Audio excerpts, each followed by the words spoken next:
Did you know कि 1972 से पहले इंडियन कॉन्स्टिट्यूशन यानी हमारे देश की सबसे बड़ी रूल बुक, उसमें एनवायरनमेंट को प्रोटेक्ट करने के लिए लिटरली जीरो, मतलब एक भी शब्द नहीं था। सोचो जरा। हाँ, फिर एक सिंगल कॉन्फ्रेंस हुई और बस बूम, सब कुछ बदल गया। एब्सोल्युटली, जैसे कोई स्लीपिंग जायंट जाग गया हो। वो एक इंटरनेशनल कॉन्फ्रेंस स्टॉकहोम में इंडिया के लिए एक अलार्म क्लॉक थी, और उसके बाद एक के बाद एक हमारा पूरा लीगल फ्रेमवर्क फ्रॉम स्क्रैच बनाया गया। एक फैंटास्टिक ट्रांसफॉर्मेशन स्टोरी है। और आज हम उसी जर्नी की गहराई में उतरेंगे।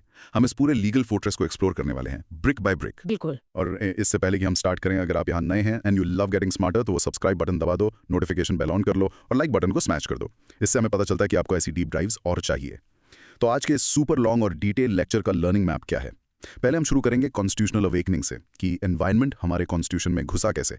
फिर हम जंप करेंगे पोल्यूशन वॉचडॉग्स पर, the water act and the air act. उसके बाद हम सुपर लॉ यानी एनवायरमेंट प्रोटेक्शन एक्ट 1986 को टैकल करेंगे, और इसका सबसे powerful tool environmental impact assessment यानी EIA। समझे? एग्जैक्टली। फिर will enter the wild side, wild life protection act और उसके सुपर रीसेंट 2022 अमेंडमेंट के साथ। वहां बहुत ड्रामा है, सो स्टे ट्यून्ड। और फाइनली हम फॉरेस्ट पर फोकस करेंगे। हम फॉरेस्ट कंजर्वेशन एक्ट, उसका बहुत कंट्रोवर्शियल 2023 अमेंडमेंट, और अहम the crucial forest rights act of 2006 को समझेंगे। It's going to be a jam packed high energy session, तो अपने नोट्स रेडी रखो और बकल अप। चलो शुरू करते हैं। Okay, let's kick things off with our very first topic. Topic name, National Environmental Legislation, Part 1. Broad micro theme, the constitutional awakening for environment. चलो, एक सिंपल डेफिनेशन से शुरू करते हैं। बेसिकली, ये सेक्शन उन फाउंडेशनल चेंजेस के बारे में है जिन्होंने एनवायरमेंटल प्रोटेक्शन को इंडिया के कॉन्स्टिट्यूशन के अंदर एक लीगल आइडेंटिटी दी। हाँ, और इसके लिए एक रियल लाइफ एग्जाम्पल सोचो। इमेजिन करो कि आपके स्कूल के रूल बुक में प्लेग्राउंड को साफ रखने का कोई रूल ही नहीं है। फिर एक दिन प्रिंसिपल एक नया सुपर इंपॉर्टेंट रूल ऐड करते हैं। अच्छा, यही एडिशन था इंडिया की कॉन्स्टिट्यूशनल रूल बुक में। That's a great way to put it. सही। तो चलो कंटेंट डिस्कशन में चलते हैं। इंट्रोडक्शन के लिए साल था 1972 और जगह थी Stockholm. United Nations conference on human environment हुई, और ये पूरे प्लैनेट के लिए, इंडिया इंक्लूडेड, एक बहुत बड़ा वेकअप कॉल था। राइट, और वही बैकग्राउंड है। इससे पहले डेवलपमेंट ही एकमात्र गोल था, लेकिन इस कॉन्फ्रेंस ने इंडिया को रियलाइज कराया कि डेवलपमेंट और एनवायरनमेंट को साथ साथ चलना ही होगा। तो प्रोटेक्टिंग द एनवायरनमेंट अचानक से एक नेशनल प्रायोरिटी बन गई। एग्जैक्टली। अब आते हैं कोर लॉजिक पर, और यहां आती है हमारी स्टोरी की hero, the 42nd amendment to the constitution. ये एक टोटल गेम चेंजर था दोस्त। इसने दो सुपर इंपॉर्टेंट आर्टिकल्स जोड़े, याद रखना। पहला आर्टिकल 51A जी, जो एक फंडामेंटल ड्यूटी है। ये कहता है कि इंडिया के हर सिटीजन की ड्यूटी है नेचुरल एनवायरनमेंट को प्रोटेक्ट और इंप्रूव करना, मतलब ये आपकी भी जिम्मेदारी है। और दूसरा था आर्टिकल 48A, जो directive principles of state policy के अंडर आता है। ये गवर्नमेंट के लिए है। ये कहता है कि स्टेट यानी गवर्नमेंट एनवायरनमेंट को, फॉरेस्ट्स को और वाइल्ड लाइफ को प्रोटेक्ट और सेफगार्ड करने की कोशिश करेगी। तो एक रूल लोगों के लिए, एक रूल गवर्नमेंट के लिए, परफेक्ट बैलेंस। बिल्कुल, पर रुको, देयर इज मोर। हमारी जुडिशरी यानी कोर्ट्स ने कुछ कमाल का किया। उन्होंने आर्टिकल 21 यानी राइट टू लाइफ को देखा और कहा, हे, एक हेल्दी एनवायरनमेंट के बिना लाइफ क्या है। Oh wow. तो उन्होंने इसे इंटरप्रेट करके right to a healthy environment को इसमें इंक्लूड कर दिया। ये एक ब्रिलियंट मूव था। और इन्हीं चेंजेस से इंस्टीट्यूशंस भी बने, राइट? हाँ, 1980 में एक डिपार्टमेंट ऑफ एनवायरनमेंट बना। 1985 में ये अपग्रेड होके एक full fledged ministry of environment and forests बन गया, और फिर 2014 में इसका नाम बदलकर ministry of environment, forests and climate change कर दिया गया। तो रियल वर्ल्ड इम्पैक्ट क्या हुआ? बेसिकली इन्हीं कॉन्स्टिट्यूशनल चेंजेस की वजह से आज हम पोल्यूशन, वाइल्ड लाइफ और फॉरेस्ट्स के लिए स्पेसिफिक लॉज देखते हैं, जिनके बारे में हम आज बात करेंगे। कोर्ट्स भी इन्हीं आर्टिकल्स को यूज करके लैंडमार्क जजमेंट्स देती हैं। सही बात है। तो इन कंक्लूजन, ये फाउंडेशन था, एकदम आधारशिला, जिस पर इंडिया का पूरा एनवायरमेंटल लॉ सिस्टम खड़ा हुआ। ऑसम। चलो अब क्रॉस क्वेश्चनिंग करते हैं टू मेक श्योर सबको समझ आ गया। Ready. First question, article 51AG के अंडर फंडामेंटल ड्यूटी और आर्टिकल 48A के अंडर डायरेक्टिव प्रिंसिपल में प्रैक्टिकल डिफरेंस क्या है? Great question. देखो, एक डायरेक्टिव प्रिंसिपल गवर्नमेंट के लिए गाइडलाइन है। ये लीगली एनफोर्सेबल नहीं है, मतलब आप गवर्नमेंट को कोर्ट नहीं ले जा सकते अगर वो इसे अच्छे से फॉलो ना करें। Okay. और एक फंडामेंटल ड्यूटी सिटीजन्स के लिए एक मॉरल ऑब्लिगेशन है। आपको इसके लिए सीधे जेल नहीं हो सकती, लेकिन इसे दूसरे लॉज को सपोर्ट करने के लिए यूज किया जा सकता है। समझे? Got it. सेकंड क्वेश्चन, जब कोर्ट्स ने आर्टिकल 21 को right to a healthy environment include करने के लिए इंटरप्रेट किया, तो इसका असल में मतलब क्या हुआ? इसका मतलब ये हुआ कि अगर कोई फैक्ट्री आपकी हवा या पानी को पोल्यूट कर रही है और आपको बीमार कर रही है, तो अब आप कोर्ट जाकर कह सकते हैं कि आपका fundamental right to life violate हो रहा है। इसने एक आम आदमी के हाथ में एक पावरफुल एनवायरमेंटल वेपन दे दिया। फैंटास्टिक। थर्ड क्वेश्चन, 2014 में मिनिस्ट्री का नाम बदलकर क्लाइमेट चेंज क्यों इंक्लूड किया गया? वो दुनिया को एक बहुत बड़ा सिग्नल था। इससे ये पता चला कि इंडिया अब क्लाइमेट चेंज को एक मेजर अलग से खतरा मानता है, जिससे हर पॉलिसी में टैकल करना होगा। अब ये सिर्फ जंगल और पोल्यूशन की बात नहीं थी, ये ग्लोबल क्राइसिस की बात थी। अच्छा, फोर्थ क्वेश्चन, तो क्या 1972 से पहले इंडिया एनवायरनमेंट के लिए बिल्कुल कुछ नहीं कर रहा था? ऐसा नहीं है कि कुछ नहीं, पर एफर्ट्स बिखरे हुए थे। कुछ पुराने लॉज थे, जैसे इंडियन फॉरेस्ट एक्ट ऑफ 1927, लेकिन वो रिसोर्स कंट्रोल के बारे में ज्यादा थे, कंजर्वेशन के बारे में कम। 42nd अमेंडमेंट ने पहली बार कंजर्वेशन को एक पावरफुल कॉन्स्टिट्यूशनल मैंडेट दिया। राइट। फाइनल क्वेश्चन, तो क्या wild life protection act of 1972 भी इसी कॉन्स्टिट्यूशनल चेंज का रिजल्ट था? Good catch. Actually wild life protection act भी 1972 में ही आया था, उसी स्टॉकहोम कॉन्फ्रेंस से इंस्पायर्ड होके। लेकिन एनवायरनमेंट को प्रोटेक्ट करने की ड्यूटी को बाद में कॉन्स्टिट्यूशन के अंदर डालना एक बहुत बड़ा, बहुत परमानेंट स्टेप था। इससे ये देश की एक कोर वैल्यू बन गई। ऑसम। चलो, अब पॉज करके प्रैक्टिस करो। The 42nd Amendment introduced Article 48A as a directive principle for the state and Article 51AG as a fundamental duty for citizens, making environmental protection a constitutional mandate. In short, 1972 के बाद India ने environment को अपनी रूह यानी संविधान में लिख लिया, जिससे आगे आने वाले हर एनवायरनमेंटल लॉ का रास्ता साफ हो गया। Alright, चलो अब लॉज पर आते हैं। Time to meet the watchdogs. Let's do it. Topic name: The Water Prevention and Control of Pollution Act of 1974. Broad micro theme. Creating the watchdogs for water. अरे एक सिंपल डेफिनेशन, ये India का पहला major comprehensive law था जो specifically water pollution को रोकने और हमारे वाटर बॉडीज की क्वालिटी मेंटेन करने के लिए बनाया गया था। बिल्कुल। इसका एक रियल लाइफ एग्जांपल देती हूँ। मान लो आपको एक नई टेक्सटाइल फैक्ट्री शुरू करनी है जो रंग बिरंगा केमिकल वाला पानी रिलीज करेगी। ओके। इस एक्ट की वजह से आप उसे सीधे पास की नदी में नहीं डाल सकते। आपको पहले एक ऑफिस जाना होगा जिसका नाम है state pollution control board, SPCB, और उनसे परमिशन लेनी होगी। वो गेट कीपर्स हैं। इंटरेस्टिंग। चलो अब कंटेंट डिस्कशन में जंप करते हैं। इंट्रोडक्शन के लिए आपको 1970s का टाइम इमेजिन करना होगा। इंडिया में तेजी से इंडस्ट्रियलाइजेशन हो रहा था, फैक्ट्रीज हर तरफ खुल रही थी और हमारी नदियां नालों जैसी दिखने लगी थी। ये एक्ट उस क्राइसिस का पहला जवाब था। और background of course Stockholm conference, और ये बढ़ती हुई रियलाइजेशन थी कि हमारे वाटर सोर्सेज इन्फिनिट नहीं है, हमें पोल्यूशन कंट्रोल के लिए एक स्ट्रक्चर्ड लीगल फ्रेमवर्क की जरूरत थी। ओके, तो इसका कोर लॉजिक क्या है? इस एक्ट का सबसे बड़ा कंट्रीब्यूशन, और ये जरूर याद रखना, दो पावरफुल बॉडीज का क्रिएशन था। Central pollution control board CPCB national level पर और state pollution control boards SPCBs हर स्टेट में। ये ऑफिशियल पोल्यूशन वॉचडॉग्स हैं। राइट। इस एक्ट को 1978 और 1988 में और मजबूत बनाने के लिए अमेंड भी किया गया। इंडस्ट्रीज के लिए इसने एक बहुत क्लियर 2-स्टेप प्रोसेस बनाया। Step 1, consent to establish. आपको अपनी फैक्ट्री बनाना शुरू करने से पहले ही परमिशन चाहिए। अच्छा, पहले ही? हाँ। और स्टेप 2, कंसेंट टू ऑपरेट। जब आप अपनी सारी मशीनरी और पोल्यूशन कंट्रोल इक्विपमेंट लगा लेते हो, तब आपको फैक्ट्री चलाने के लिए एक दूसरी परमिशन चाहिए। इसका रियल वर्ल्ड इम्पैक्ट तो बहुत बड़ा है। आज कोई भी इंडस्ट्री, कोई सिटी म्युनिसिपैलिटी, कोई भी लीगल तरीके से रिवर में वेस्ट डिस्चार्ज नहीं कर सकता SPCB के कंसेंट के बिना। इस एक्ट ने कंप्लायंस को मैंडेटरी बना दिया। बिल्कुल। तो इन कंक्लूजन, वाटर एक्ट दो चीजों के लिए फेमस है: CCBB और SPCBs को क्रिएट करना और कंसेंट सिस्टम को एस्टैब्लिश करना जो पोल्यूशन को उसके सोर्स पर ही रेगुलेट करता है। चलो क्रॉस क्वेश्चनिंग का टाइम। रेडी हो जाओ। Let's go. First question, CCBB और एक SPCB की पावर्स में क्या फर्क है? इससे ऐसे सोचो, दिल्ली में जो CCBB है वो ब्रेन है। वो नेशनल स्टैंडर्ड सेट करता है, रिसर्च करता है और स्टेट्स को गाइड करता है। और SPCBs जमीन पर हाथ और पैर हैं। वो इम्प्लीमेंटेशन, अपने स्टेट की इंडस्ट्रीज को मॉनिटर करने और कंसेंट परमिट्स देने के लिए रिस्पॉन्सिबल हैं। Got it. सेकंड क्वेश्चन, अगर कोई इंडस्ट्री बिना कंसेंट के ऑपरेट करते हुए पकड़ी जाए तो क्या होगा? SPCB के पास बहुत सीरियस पावर्स हैं। वो इंडस्ट्री हेड्स के खिलाफ क्रिमिनल केस फाइल कर सकते हैं, भारी फाइन लगा सकते हैं और सबसे इंपॉर्टेंट, वो इंडस्ट्री को बंद करने का ऑर्डर दे सकते हैं और उनकी इलेक्ट्रिसिटी और वाटर सप्लाई भी काट सकते हैं। वाओ। ओके, थर्ड क्वेश्चन, ये लॉ सिर्फ नई इंडस्ट्रीज के लिए था? पुरानी इंडस्ट्रीज का क्या, जो पहले से पोल्यूट कर रही थी? एक्ट बहुत स्मार्ट था। उसमें एग्जिस्टिंग इंडस्ट्रीज के लिए भी प्रोविजंस थे। उन्हें एक स्पेसिफिक टाइम फ्रेम दिया गया जिसके अंदर उन्हें भी कंसेंट टू ऑपरेट के लिए अप्लाई करना और लेना था। कोई एक्सेप्शन नहीं था। ठीक है। Fourth question, act wholesomeness of water term use करता है। इसका क्या मतलब है? सिर्फ साफ पानी? होलसमनेस एक बहुत ही सुंदर और ब्रॉड टर्म है। इसका मतलब सिर्फ ये नहीं कि पानी इंसानों के पीने लायक साफ हो। इसका मतलब है कि पानी पूरे इकोसिस्टम के लिए हेल्दी हो, मछलियों के लिए, पौधों के लिए और सभी एक्वाटिक लाइफ के लिए। ये नदी की ओवरऑल हेल्थ की बात करता है। ब्रिलियंट। फाइनल क्वेश्चन, आपने कहा म्यूनिसिपैलिटीज को भी कंसेंट चाहिए, क्यों? हाँ बिल्कुल, क्योंकि इंडिया में वाटर पोल्यूशन का एक सबसे बड़ा सोर्स हमारे शहरों और कस्बों से निकला अनट्रीटेड सीवेज है। ये एक्ट लोकल म्यूनिसिपल बॉडीज को भी अकाउंटेबल बनाता है। उन्हें सीवेज ट्रीटमेंट प्लांट्स STPs लगाने पर मजबूर करता है और ट्रीटेड सीवेज रिलीज करने से पहले कंसेंट लेने को कहता है। ग्रेट। चलो अब पॉज करो और ये प्रैक्टिस करो. The Water Act of 1974 established the CPCB and SPCBs and introduced the two-step consent to establish and consent to operate mechanism for industries. In short याद रखना वाटर एक्ट इक्वल सीपीसीबीज, सीपीसीबीज का creation plus पानी में waste discharge करने वाले हर किसी के लिए एक स्ट्रिक्ट परमिशन सिस्टम। अब लॉज पत्थर की लकीर नहीं होते हैं, वो बदलते हैं. तो चलो इस 50 साल पुराने लॉ का लेटेस्ट अपडेट देखते हैं. हाँ, ये इंपॉर्टेंट है। Topic name water prevention and control of pollution amendment bill 2024. Broad micro theme, a new direction और डाइल्यूशन। इसे डिफाइन करते हैं. ये 1974 वाटर एक्ट का सबसे रीसेंट चेंज है.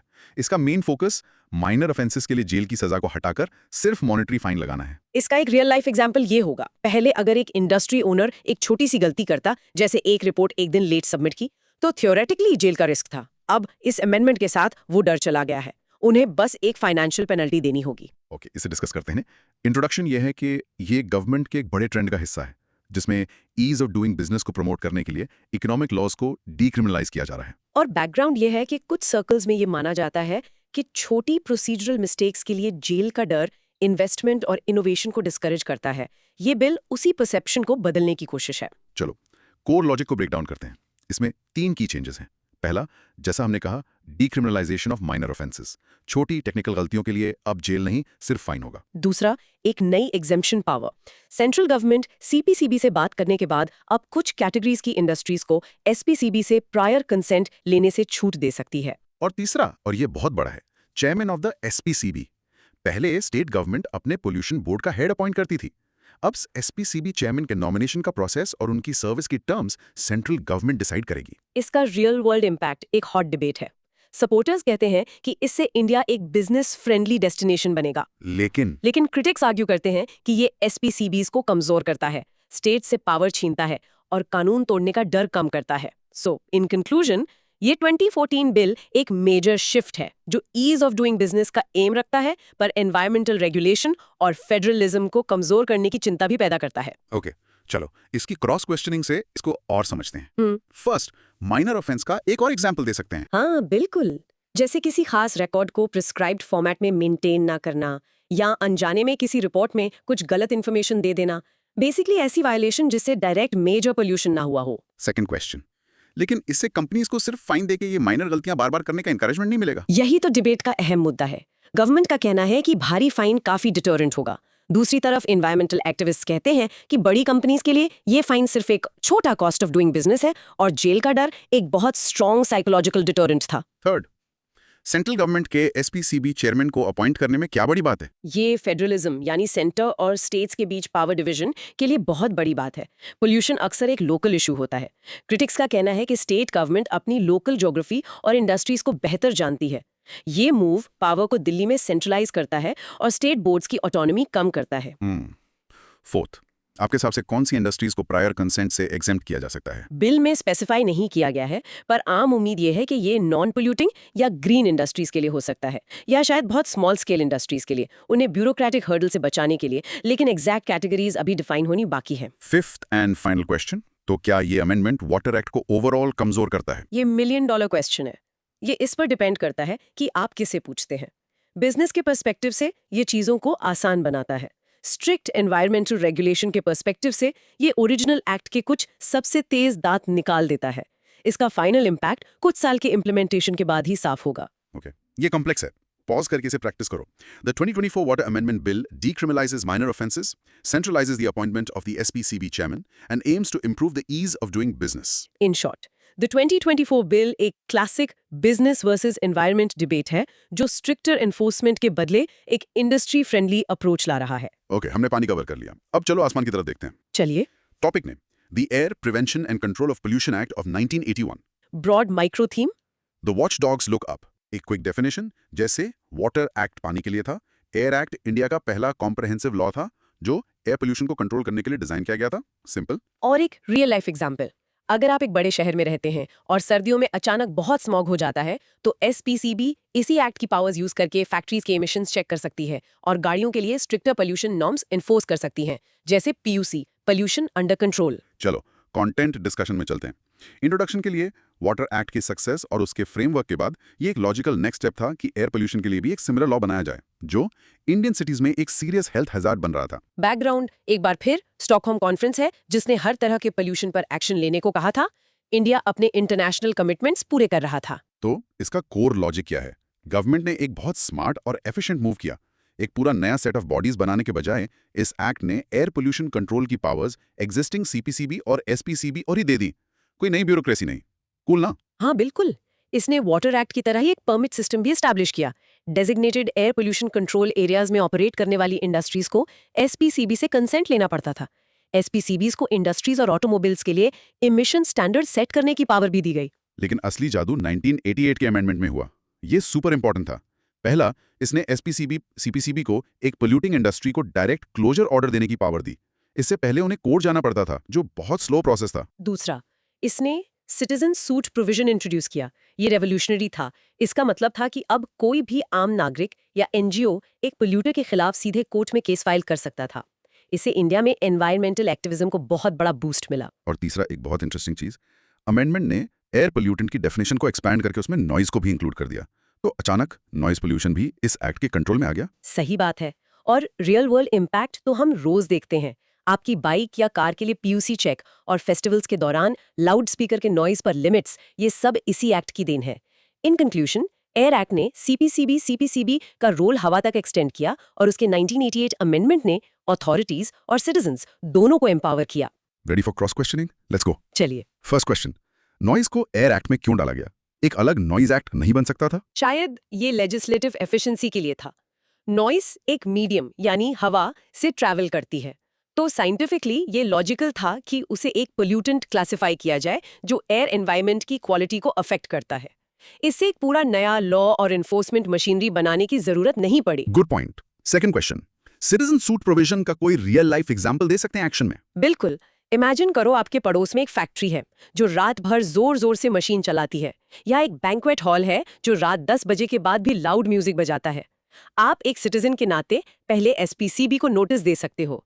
अगर वो एक्शन नहीं लेते तो आप इस प्रोविजन को यूज करके सीधे कोर्ट में केस फाइल कर सकते हो उन्हें रोकने के लिए। Wow, that's powerful. Third question, तो साफ साफ सीपीसीबी और एसपीसीबी दोनों वाटर और एयर पोल्यूशन हैंडल करते हैं। Yes, exactly. वो वाटर और एयर पोल्यूशन दोनों के लिए इंटीग्रेटेड रेगुलेटरी बॉडीज हैं। इससे उन्हें एक रीजन के एनवायरमेंटल प्रॉब्लम्स का एक ज्यादा होलिस्टिक व्यू मिलता है। फोर्थ क्वेश्चन, कौन डिसाइड करता है कि कौन सी areas air pollution control areas हैं? स्टेट गवर्नमेंट अपनी एसपीसीबी से डिस्कशन के बाद स्टेट के किसी भी हिस्से को air pollution control area declare कर सकती है। आमतौर पर पूरे शहर या इंडस्ट्रियल जोन्स को कंट्रोल एरियाज डिक्लेयर किया जाता है। ओके, फाइनल क्वेश्चन, क्या 1981 से पहले एयर पोल्यूशन के लिए बिल्कुल कोई लॉ नहीं था? कुछ बहुत पुराने लोकल लॉज थे कुछ शहरों में, जैसे ब्रिटिश एरा के स्मोक न्यूसेंस एक्ट, लेकिन वो बहुत लिमिटेड थे। ये पहला comprehensive powerful national level law था इस प्रॉब्लम से हेड ऑन टैकल करने के लिए। परफेक्ट, अभी वाला प्रैक्टिस कर। The Air Act of 1981 empowered the CPCB and SPCBs to control air pollution, but the crucial 1988 amendment added noise pollution and introduced a powerful citizen suit provision. In short, air act is equal to CPCB SPCB को air powers मिली, plus noise अब एक pollutant है, plus आपको यानी citizen को court जाने की पावर मिली। ओके, हम वाटर और एयर के वॉचडॉग से मिल चुके हैं, अब टाइम है उनके बॉस से मिलने का, द सुपर लॉ। हाँ, ये सबसे इंपॉर्टेंट है। Topic name, environment protection act of 1986, EPA। Broad micro theme, the super law, an umbrella for all environmental issues. इसकी डेफिनेशन इसके निकनेम में है। ये एक अम्ब्रेला लेजिस्लेशन है। ये भोपाल गैस ट्रेजेडी के बाद बनाया गया और ये सेंट्रल गवर्नमेंट को एनवायरमेंट प्रोटेक्ट करने के लिए अपार शक्तियां देता है और सबसे इंपॉर्टेंट, दूसरे लॉ से बचे हुए गैप्स को फिल करता है। इसका सबसे अच्छा रियल लाइफ एग्जाम्पल ये है। मान लो एक नए टाइप का पोल्यूशन सामने आता है, जैसे ई वेस्ट या प्लास्टिक वेस्ट से। पुराने वाटर एक्ट और एयर एक्ट में इसके लिए स्पेसिफिक रूल्स नहीं होंगे। राइट। ऐसी सिचुएशन में सेंट्रल गवर्नमेंट ईपीए के अंडर पावर्स यूज करके ई वेस्ट या प्लास्टिक वेस्ट के लिए बिल्कुल नए रूल्स बना सकती है। ये सब कुछ कवर करता है, एक लीगल सेफ्टी नेट है। चलो अब कंटेंट डिस्कशन का टाइम। इंट्रोडक्शन के लिए आपको 2 शब्द याद रखने हैं। Bhopal gas tragedy. 1984 में भोपाल में एक भयानक गैस लीक ने हजारों लोगों की जान ले ली। ये एक वेकअप कॉल था कि एग्जिस्टिंग लॉज ऐसी एनवायरमेंटल डिजास्टर्स से डील करने के लिए काफी नहीं थे। गवर्नमेंट ने रियलाइज किया कि उन्हें एक सुपर पावरफुल लॉ चाहिए। वो लॉ है EPA। इसका बैकग्राउंड डबल है। फौरी वजह भोपाल थी, लेकिन इस लॉ को बनाने की कॉन्स्टिट्यूशनल पावर स्टॉकहोम कॉन्फ्रेंस के कमिटमेंट से आई। पार्लियामेंट ने इसे आर्टिकल 253 के अंडर पास किया, जो उसे इंटरनेशनल अग्रीमेंट्स को इंप्लीमेंट करने के लिए लॉज बनाने की पावर देता है। अब देखते हैं इसका कोर लॉजिक, जो इसकी ब्रॉड डेफिनेशंस और मैसिव पावर्स में है। इस एक्ट में एनवायरनमेंट की डेफिनेशन बहुत बहुत बड़ी है। इसमें वाटर, एयर, लैंड और उनके बीच का इंटर रिलेशनशिप, ह्यूमन बीइंग्स, दूसरे लिविंग क्रीचर्स, प्लांट्स, प्रॉपर्टी, सब कुछ आ जाता है। बेसिकली सब कुछ एनवायरनमेंट है। हाँ, और ये एक्ट सेंट्रल गवर्नमेंट को ऑलमोस्ट अनलिमिटेड पावर्स देता है। फॉर एग्जाम्पल, वो nationwide environmental programmes plan और एग्जीक्यूट कर सकती है, किसी भी पोल्यूटेंट के लिए स्टैंडर्ड सेट कर सकती है, किसी भी इंडस्ट्री की लोकेशन को रिस्ट्रिक्ट कर सकती है, और ये रही सबसे बड़ी पावर, क्या? वो किसी भी इंडस्ट्री को बंद करने का या उसकी इलेक्ट्रिसिटी और वाटर सप्लाई रोकने का ऑर्डर दे सकती है। वाओ, लिस्ट तो आगे बढ़ती जाती है। ये हैजर्डस सब्सटेंसेस की हैंडलिंग के लिए रूल्स बना सकती है, एनवायरमेंटल लैब सेटअप कर सकती है। बेसिकली एक्ट में एक जादुई फ्रेज है जो कहता है कि government any other matter deemed necessary कर सकती है एनवायरमेंटल प्रोटेक्शन के लिए। ये फ्रेज इससे सच में एक अम्ब्रेला एक्ट बनाता है। इसमें एक प्रोटेक्शन ऑफ एक्शन क्लॉज भी है, जिसका मतलब है कि आप गवर्नमेंट ऑफिसर्स को उनके गुड फेथ में किए गए एक्शंस के लिए सू नहीं कर सकते। और हाँ, इसमें भी सिटीजन सूट प्रोविजन है, लेकिन आपको पहले गवर्नमेंट को 60 दिन का नोटिस देना पड़ता है। चारों तरफ है। आज हमारे पास प्लास्टिक वेस्ट, ई वेस्ट, बायोमेडिकल वेस्ट और कोस्टल रेगुलेशन जोन नोटिफिकेशंस के जो भी इंपॉर्टेंट रूल्स हैं, वो सब ईपीए की पावर्स यूज करके ही बनाए गए हैं। इन कंक्लूजन, ईपीए आज इंडिया में एनवायरमेंटल रेगुलेशन की पावरफुल, फ्लेक्सिबल आधारशिला है। ये बहुत बड़ा टॉपिक है। चलो एक डीप क्रॉस क्वेश्चनिंग राउंड करते हैं। पहला, अम्ब्रेला लेजिस्लेशन टर्म को एक बार फिर आसान शब्दों में समझाओ। बारिश में एक छतरी इमेजिन करो। बारिश एनवायरमेंटल प्रॉब्लम्स हैं। कुछ प्रॉब्लम्स जैसे वाटर और एयर पोल्यूशन के पास अपने छोटे रेनकोट्स हैं, वाटर एक्ट और एयर एक्ट। लेकिन नई तरह की बारिश का क्या, जैसे प्लास्टिक पोल्यूशन? बड़ी छतरी यानी ईपीए हर उस चीज को कवर करती है जो छोटे रेनकोट्स मिस कर सकते हैं। ये सारे गैप्स भर देती है। Perfect analogy. सेकंड, इस लॉ को पास करने के लिए आर्टिकल 253 का यूज करना जरूरी क्यों था? क्योंकि स्टॉकहोम कॉन्फ्रेंस एक इंटरनेशनल अग्रीमेंट था। आर्टिकल 253 इंडियन पार्लियामेंट को एक स्पेशल पावर देता है, जिससे वो हमारे इंटरनेशनल कमिटमेंट्स पूरे करने के लिए लॉज बना सकती है। इस आर्टिकल को यूज करने से ईपीए को एक बहुत स्ट्रॉन्ग लीगल और कॉन्स्टिट्यूशनल फुटिंग मिली। थर्ड क्वेश्चन, अगर सेंट्रल गवर्नमेंट एक फैक्ट्री को बंद करने का ऑर्डर देती है, तो क्या फैक्ट्री ओनर एक रेगुलर सिविल कोर्ट जाकर उस ऑर्डर से लड़ सकता है? नहीं, इस एक्ट में एक बहुत strong bar of jurisdiction clause है। इसका मतलब है कि सिविल कोर्ट्स इस एक्ट के अंडर दिए गए किसी भी ऑर्डर में इंटरफेयर नहीं कर सकते। फैक्ट्री ओनर को हायर एनवायरमेंटल ट्रिब्यूनल्स या हाई कोर्ट, सुप्रीम कोर्ट में अपील करना होगा, लोकल सिविल कोर्ट में नहीं। अच्छा। फोर्थ, इस एक्ट में सिटीजन सूट प्रोविजन के लिए 60 दिन का नोटिस पीरियड क्यों है? ये गवर्नमेंट या पोल्यूटिंग अथॉरिटीज को एक्शन लेने का एक मौका देने के लिए डिजाइन किया गया है। आइडिया ये है कि अगर आप अथॉरिटीज को एक प्रॉब्लम के बारे में इन्फॉर्म करते हो, तो उनके पास उसे सॉल्व करने के लिए 60 दिन है। अगर वो सॉल्व कर देते हैं तो बढ़िया, कोर्ट केस की जरूरत नहीं। अगर नहीं करते, तब आप कोर्ट जा सकते हो। ये लिटिगेशन से पहले करेक्टिव एक्शन के लिए एक विंडो है। Make sense. और फाइनल क्वेश्चन, क्या ईपीए वाटर एक्ट और एयर एक्ट से ज्यादा पावरफुल है? हाँ, एक तरह से है। ये एक ओवरआर्चिंग फ्रेमवर्क है। इसे दूसरे एक्ट्स के अंदर की एक्टिविटीज को कोऑर्डिनेट करने के लिए यूज किया जा सकता है, और ऐसे सब्जेक्ट्स पर भी रूल्स बनाए जा सकते हैं जो दूसरे एक्ट्स कवर ही नहीं करते। ये एनवायरमेंटल लॉज की हायरार्की में सबसे ऊपर है। ये क्रूशल है। चलो इस सेंटेंस को प्रैक्टिस करो। The Environment Protection Act of 1986, enacted after the Bhopal gas tragedy, is an umbrella legislation that gives wide-ranging powers to the central government to tackle any environmental issue. In short, EPA India का environmental super law है, जो सारे legal gaps भरने और central government को action लेने की massive powers देने के लिए डिजाइन किया गया है। तो अगर ईपीए सुपर लॉ है, तो चलो अब उसके सबसे फेमस और सबसे कंट्रोवर्शियल सुपर टूल की बात करते हैं। हाँ, इस पर बहुत डिबेट होती है। Topic name, environmental impact assessment, EIA। Broad micro theme, look before you leap, predicting environmental damage. चलो इससे आसान भाषा में डिफाइन करते हैं। EIA एक प्रोसेस और एक स्टडी है जो एक नए बड़े प्रोजेक्ट जैसे डैम, फैक्ट्री या हाईवे को शुरू करने से पहले किया जाता है। ये प्रोजेक्ट के एनवायरनमेंट पर पोटेंशियल इंपैक्ट्स को प्रिडिक्ट करता है और उन्हें कम करने के तरीके सुझाता है। इसका मोटो है, कूदने से पहले देखो। बिल्कुल सही। एक परफेक्ट रियल लाइफ एग्जाम्पल, एक कंपनी एक पहाड़ी जंगल वाले इलाके में एक बड़ी माइनिंग प्रोजेक्ट शुरू करना चाहती है। EIA प्रोसेस उन्हें मजबूर करता है कि वो पहले एक डिटेल्ड रिपोर्ट बनाएं जिसमें इन सवालों के जवाब हों। पेड़ों का क्या होगा, नदी के पानी पर क्या असर पड़ेगा, वहाँ के लोकल ट्राइबल लोगों पर क्या इम्पैक्ट होगा। सिर्फ इस रिपोर्ट को स्टडी और अप्रूव करने के बाद ही उन्हें माइनिंग शुरू करने की परमिशन मिल सकती है। चलो इस फैसिनेटिंग प्रोसेस को डिस्कस करते हैं। इंट्रोडक्शन के लिए इमेजिन करो कि आप एक बहुत बड़ा स्काई स्क्रेपर बना रहे हो बिना जमीन की स्ट्रेंथ चेक किए, या एक प्रॉपर आर्किटेक्चरल प्लान बनाएं। वो एक डिजास्टर हो गया ना। EIA एनवायरनमेंट के लिए वही जरूरी प्लानिंग और चेकिंग फेज है। बैकग्राउंड के लिए ये कॉन्सेप्ट इंडिया में लेट 1970s में रिवर वैली प्रोजेक्ट्स के लिए शुरू हुआ, लेकिन 1994 में EPA की पावर्स यूज करके EIA को प्रोजेक्ट्स की एक पूरी लिस्ट के लिए मैंडेटरी लीगल रिक्वायरमेंट बना दिया गया। अब आते हैं कोर लॉजिक पर, जो है EIA प्रोसेस खुद।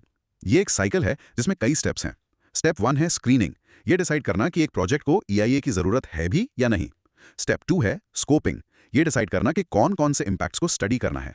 स्टेप 3 है बेसलाइन डेटा कलेक्ट करना, प्रोजेक्ट शुरू होने से पहले वहां का एनवायरनमेंट कैसा है। फिर आता है स्टेप 4, इम्पैक्ट प्रिडिक्शन, प्रोजेक्ट के पॉजिटिव और नेगेटिव असरों का अनुमान लगाना। स्टेप 5 है मिटिगेशन मेजर्स, सुझाना नेगेटिव इम्पैक्ट्स को कैसे कम किया जाए। स्टेप 6 डेमोक्रेसी के लिए सबसे इंपॉर्टेंट है, पब्लिक हियरिंग, जहां लोकल लोग अपनी राय और आपत्तियां दे सकते हैं। और फाइनली स्टेप 7 है डिसीजन मेकिंग, जहां एक government authority environmental clearance EC देती है या रिजेक्ट करती है। और स्टेप 8 है मॉनिटरिंग, ये इंश्योर करने के लिए कि प्रोजेक्ट क्लियरेंस मिलने के बाद भी रूल्स फॉलो करे। इस प्रोसेस के फायदे हैं, यह सस्टेनेबल डेवलपमेंट को प्रमोट करता है, लेकिन इसकी बहुत बड़ी शॉर्टकमिंग्स भी हैं। कई प्रोजेक्ट्स इससे एग्जेम्प्ट है। पब्लिक हियरिंग्स अक्सर सिर्फ एक फॉर्मेलिटी होती है और रिपोर्ट्स बायस्ड हो सकती हैं, क्योंकि जो कंपनी प्रोजेक्ट चाहती है वही कंसल्टेंट को रिपोर्ट लिखने के लिए पे करती है। राइट। एक मेजर 2006 अमेंडमेंट ने प्रोसेस को डिसेंट्रलाइज किया। कैटेगरी A प्रोजेक्ट्स जो सेंट्रल गवर्नमेंट से अप्रेजल और कैटेगरी B जो स्टेट गवर्नमेंट से अप्रेजल बनाकर। लेकिन ड्राफ्ट EIA 2020 बहुत कंट्रोवर्शियल था। उसमें एक्स पोस्ट फैक्टो क्लियरेंस का प्रपोजल था, यानी इलीगल प्रोजेक्ट्स को बाद में क्लियरेंस देना। हाँ, वो बहुत बुरा था। भले ही वो लैप्स हो गया, उसके कंट्रोवर्शियल आइडिया से कांस्टेंट खतरा है। इन कंक्लूजन, EIA डेवलपमेंट और एनवायरनमेंट को बैलेंस करने के लिए एक क्रूशियल टूल है, लेकिन ये एक इम्परफेक्ट टूल है जिसकी अक्सर आलोचना होती है। ये प्रोसेस हमेशा खबरों में रहता है। चलो कुछ क्रॉस क्वेश्चनिंग करते हैं। First question, public hearing step इतना इंपॉर्टेंट क्यों माना जाता है? क्योंकि लोकल लोगों को, खासकर ट्राइबल और किसान कम्युनिटीज को, अपने लोकल एनवायरनमेंट की सबसे अच्छी समझ होती है। ये उनका ट्रेडिशनल नॉलेज है और प्रोजेक्ट का सबसे डायरेक्ट असर भी उन्हीं पर पड़ता है। पब्लिक हियरिंग एनवायरमेंटल डेमोक्रेसी का एक स्तंभ है जो उन्हें एक आवाज देता है।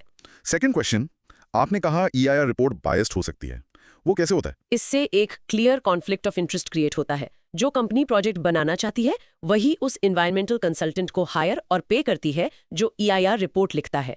कंसल्टेंट पर प्रेशर हो सकता है कि वो नेगेटिव इम्पैक्ट्स को कम करके दिखाए और पॉजिटिव को हाईलाइट करे, ताकि उसका क्लाइंट खुश हो और उसे फ्यूचर में बिजनेस मिले। Third question, x post facto clearance को दोबारा समझाइए, ये इतना बुरा क्यों है? ये ऐसा है जैसे आप बिना लाइसेंस के गाड़ी चलाओ, एक्सीडेंट कर दो और फिर RTO जाके को उप्स गलती हो गई, अब प्लीज लाइसेंस दे दो। ये EIA के पूरे मकसद को ही खत्म कर देता है, जो है प्रायर असेसमेंट, डैमेज होने से पहले उसे रोकना। ये पहले वायलेट करो बाद में लीगलाइज कराओ वाले एटीट्यूड को बढ़ावा देता है। Got it. Fourth question, category A और कैटेगरी B प्रोजेक्ट्स में मेन डिफरेंस क्या है? साइज और इम्पैक्ट का। कैटेगरी A प्रोजेक्ट्स आमतौर पर बहुत बड़े होते हैं और उनका एनवायरमेंटल इम्पैक्ट सिग्निफिकेंट माना जाता है, जैसे बड़े डैम्स, बड़ी माइंस या न्यूक्लियर पावर प्लांट्स। उनका अप्रूवल दिल्ली में सेंट्रल गवर्नमेंट लेवल पर होता है।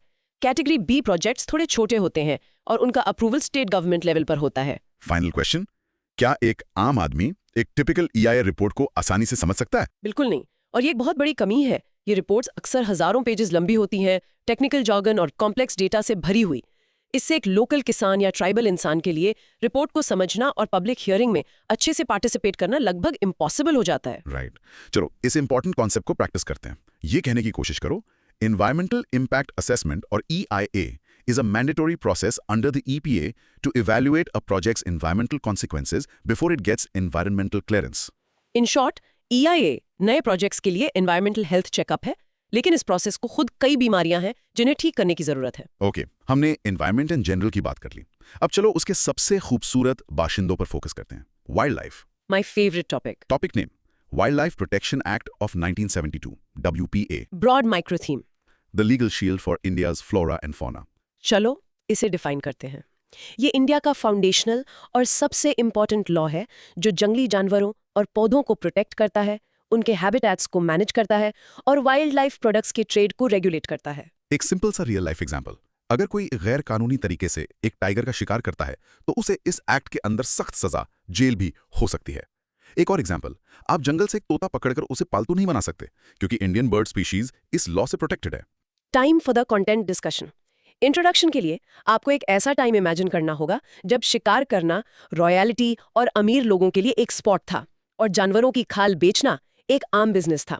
WPA ऑफ 1972 ने इस सब पर रोक लगाई और इंडिया में कंजर्वेशन का रुख ही बदल दिया। एक quick background update, Jammu and Kashmir में आर्टिकल 370 हटने के बाद ये एक्ट अब पूरे इंडिया पर लागू होता है, कश्मीर से कन्याकुमारी तक। अब आते हैं कोर लॉजिक पर।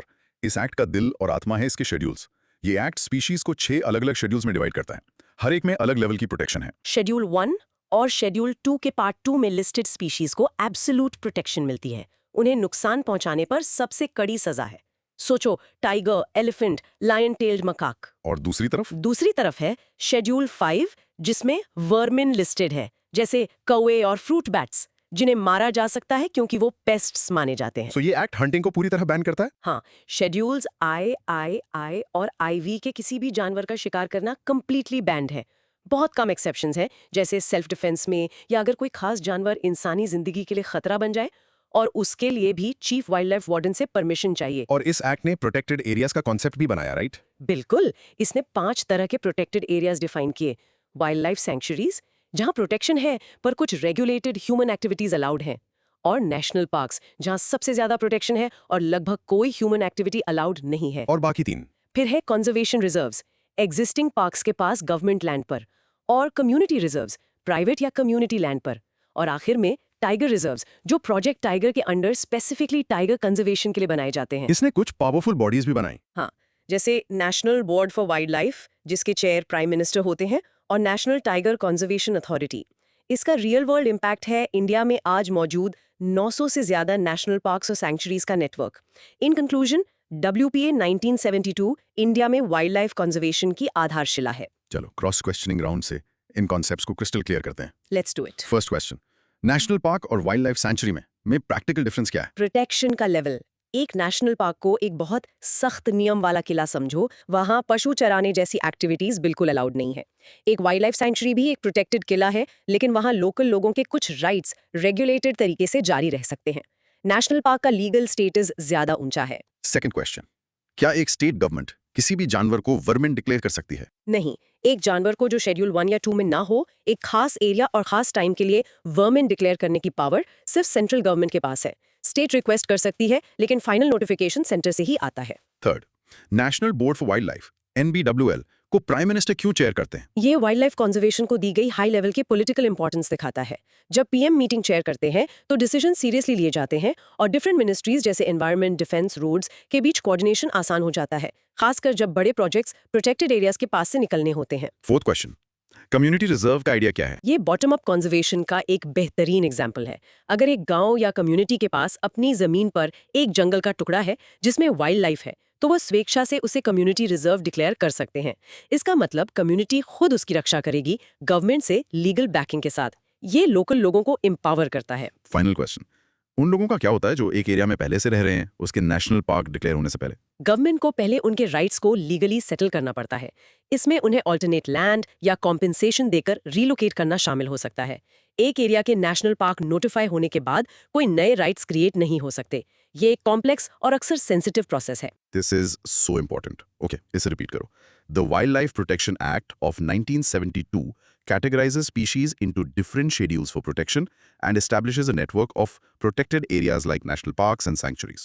In short, WPA 1972 is equal to Animal Protection Schedules plus 5 types of protected areas plus powerful bodies like the NBW and NTCA. Okay, वो था 50 साल पुराना ओरिजिनल, लेकिन लॉज को अपडेट्स चाहिए।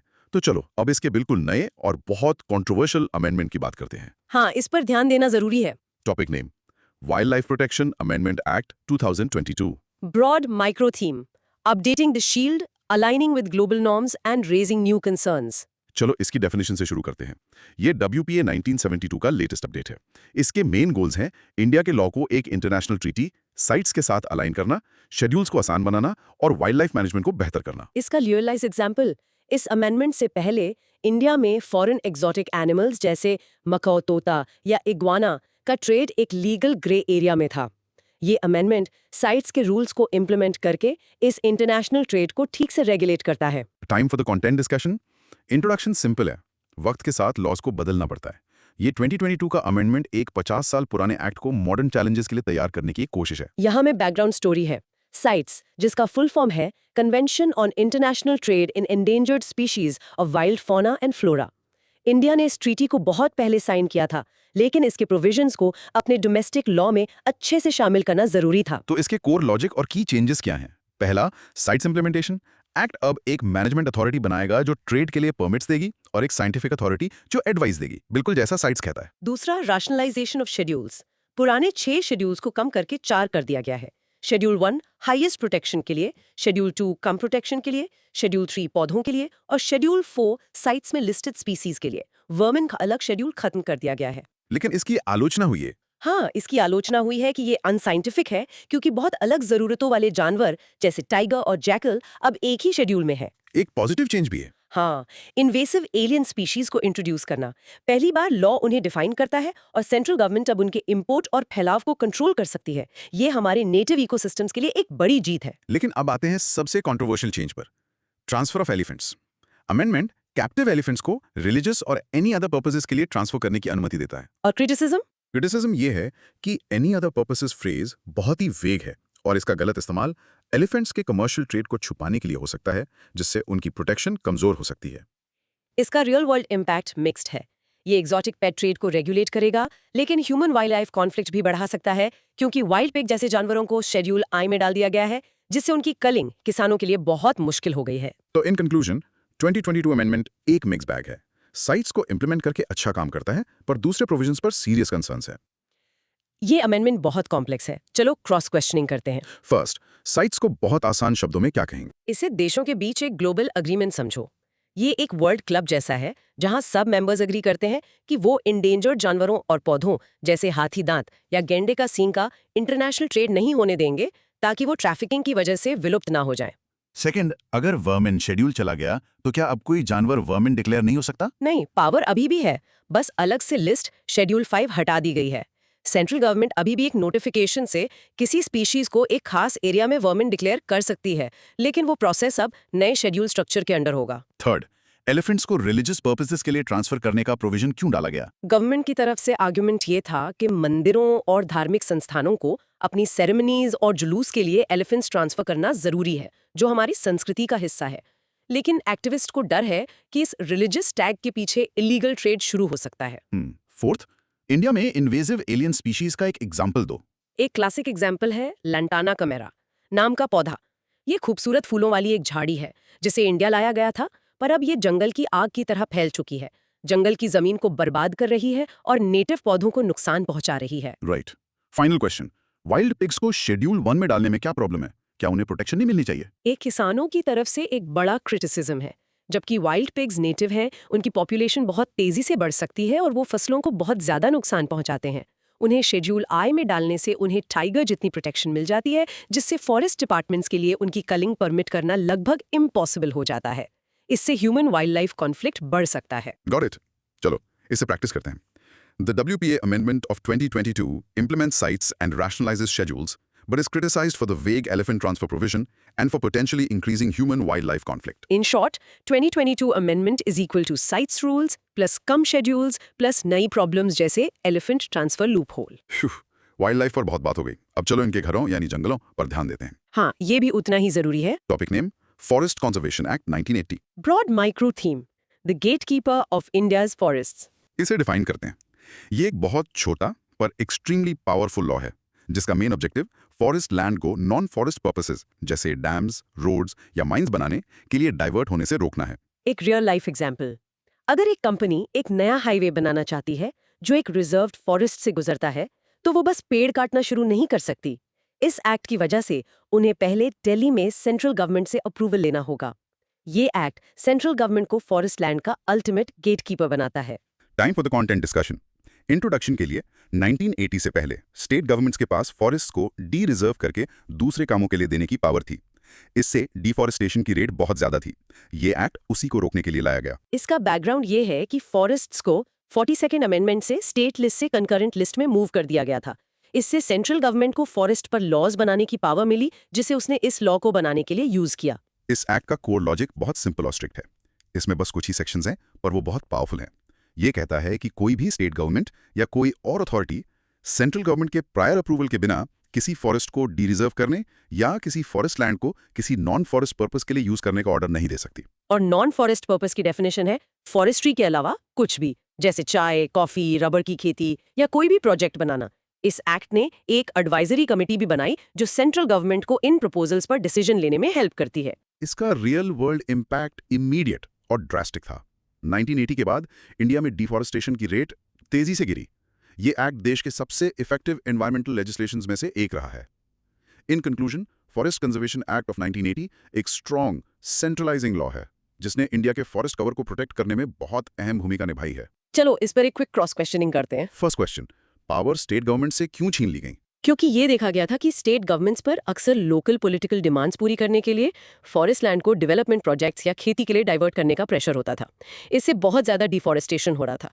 इस एक्ट ने पावर को सेंट्रलाइज किया ताकि डिसीजंस लोकल प्रेशर से दूर एक नेशनल कंजर्वेशन पर्सपेक्टिव से लिए जाएं। सेकंड, तो क्या इसका मतलब है कि अब कोई फॉरेस्ट लैंड डेवलपमेंट के लिए यूज नहीं हो सकती? नहीं, ये डाइवर्जन को पूरी तरह से बैन नहीं करता। ये बस एक बहुत स्ट्रिक्ट अप्रूवल प्रोसेस बनाता है। अगर एक प्रोजेक्ट नेशनल इंपॉर्टेंस का है और कोई alternate non forest land available नहीं है तो सेंट्रल गवर्नमेंट डाइवर्जन अप्रूव कर सकती है, पर आमतौर पर सख्त शर्तों के साथ। कैसी शर्तें? सबसे इंपॉर्टेंट शर्त है कॉम्पेंसेटरी अफॉरेस्टेशन। इसका मतलब है कि जितनी भी फॉरेस्ट लैंड डाइवर्ट की जाती है, प्रोजेक्ट वाले को उसके बदले एक नया जंगल, आमतौर पर डबल साइज के नॉन फॉरेस्ट लैंड पर लगाने के लिए पैसे देने पड़ते हैं। उन्हें net present value NPV of the forest भी देना पड़ता है, जो उस इकोसिस्टम के नुकसान का एक मॉनिटरी कॉम्पेंसेशन जैसा है। फोर्थ, अगर कोई प्रोजेक्ट एक्ट को वायलेट करके बिना अप्रूवल के फॉरेस्ट लैंड पर कंस्ट्रक्शन शुरू कर दे तो वो एक्ट के अंदर एक सीरियस ऑफेंस होगा। जिम्मेदार ऑफिशियल्स के खिलाफ लीगल एक्शन हो सकता है और प्रोजेक्ट को तुरंत रोक दिया जाएगा। फाइनल क्वेश्चन, क्या ये एक्ट सक्सेसफुल रहा है? हाँ, मोटा मोटी हाँ। अपने प्राइमरी गोल यानी फॉरेस्ट के लीगल डाइवर्जन को कम करने में ये बहुत सक्सेसफुल रहा है। डाइवर्जन की रेट 1980 से पहले लगभग 1.5 लाख हेक्टेयर्स पर ईयर से गिरकर बाद में लगभग 25,000 हेक्टेयर्स पर ईयर हो गए। लेकिन ये इलीगल इंक्रोचमेंट की प्रॉब्लम को एड्रेस नहीं करता। ओके, चलो इसे प्रैक्टिस करते हैं। The Forest Conservation Act of 1980 centralized the power to approve the diversion of forest land for non-forest purposes, making the prior approval of the central government mandatory. In short, forest conservation act 1980 equals किसी भी forest land को non forest use के लिए छूने से पहले central government की permission जरूरी है।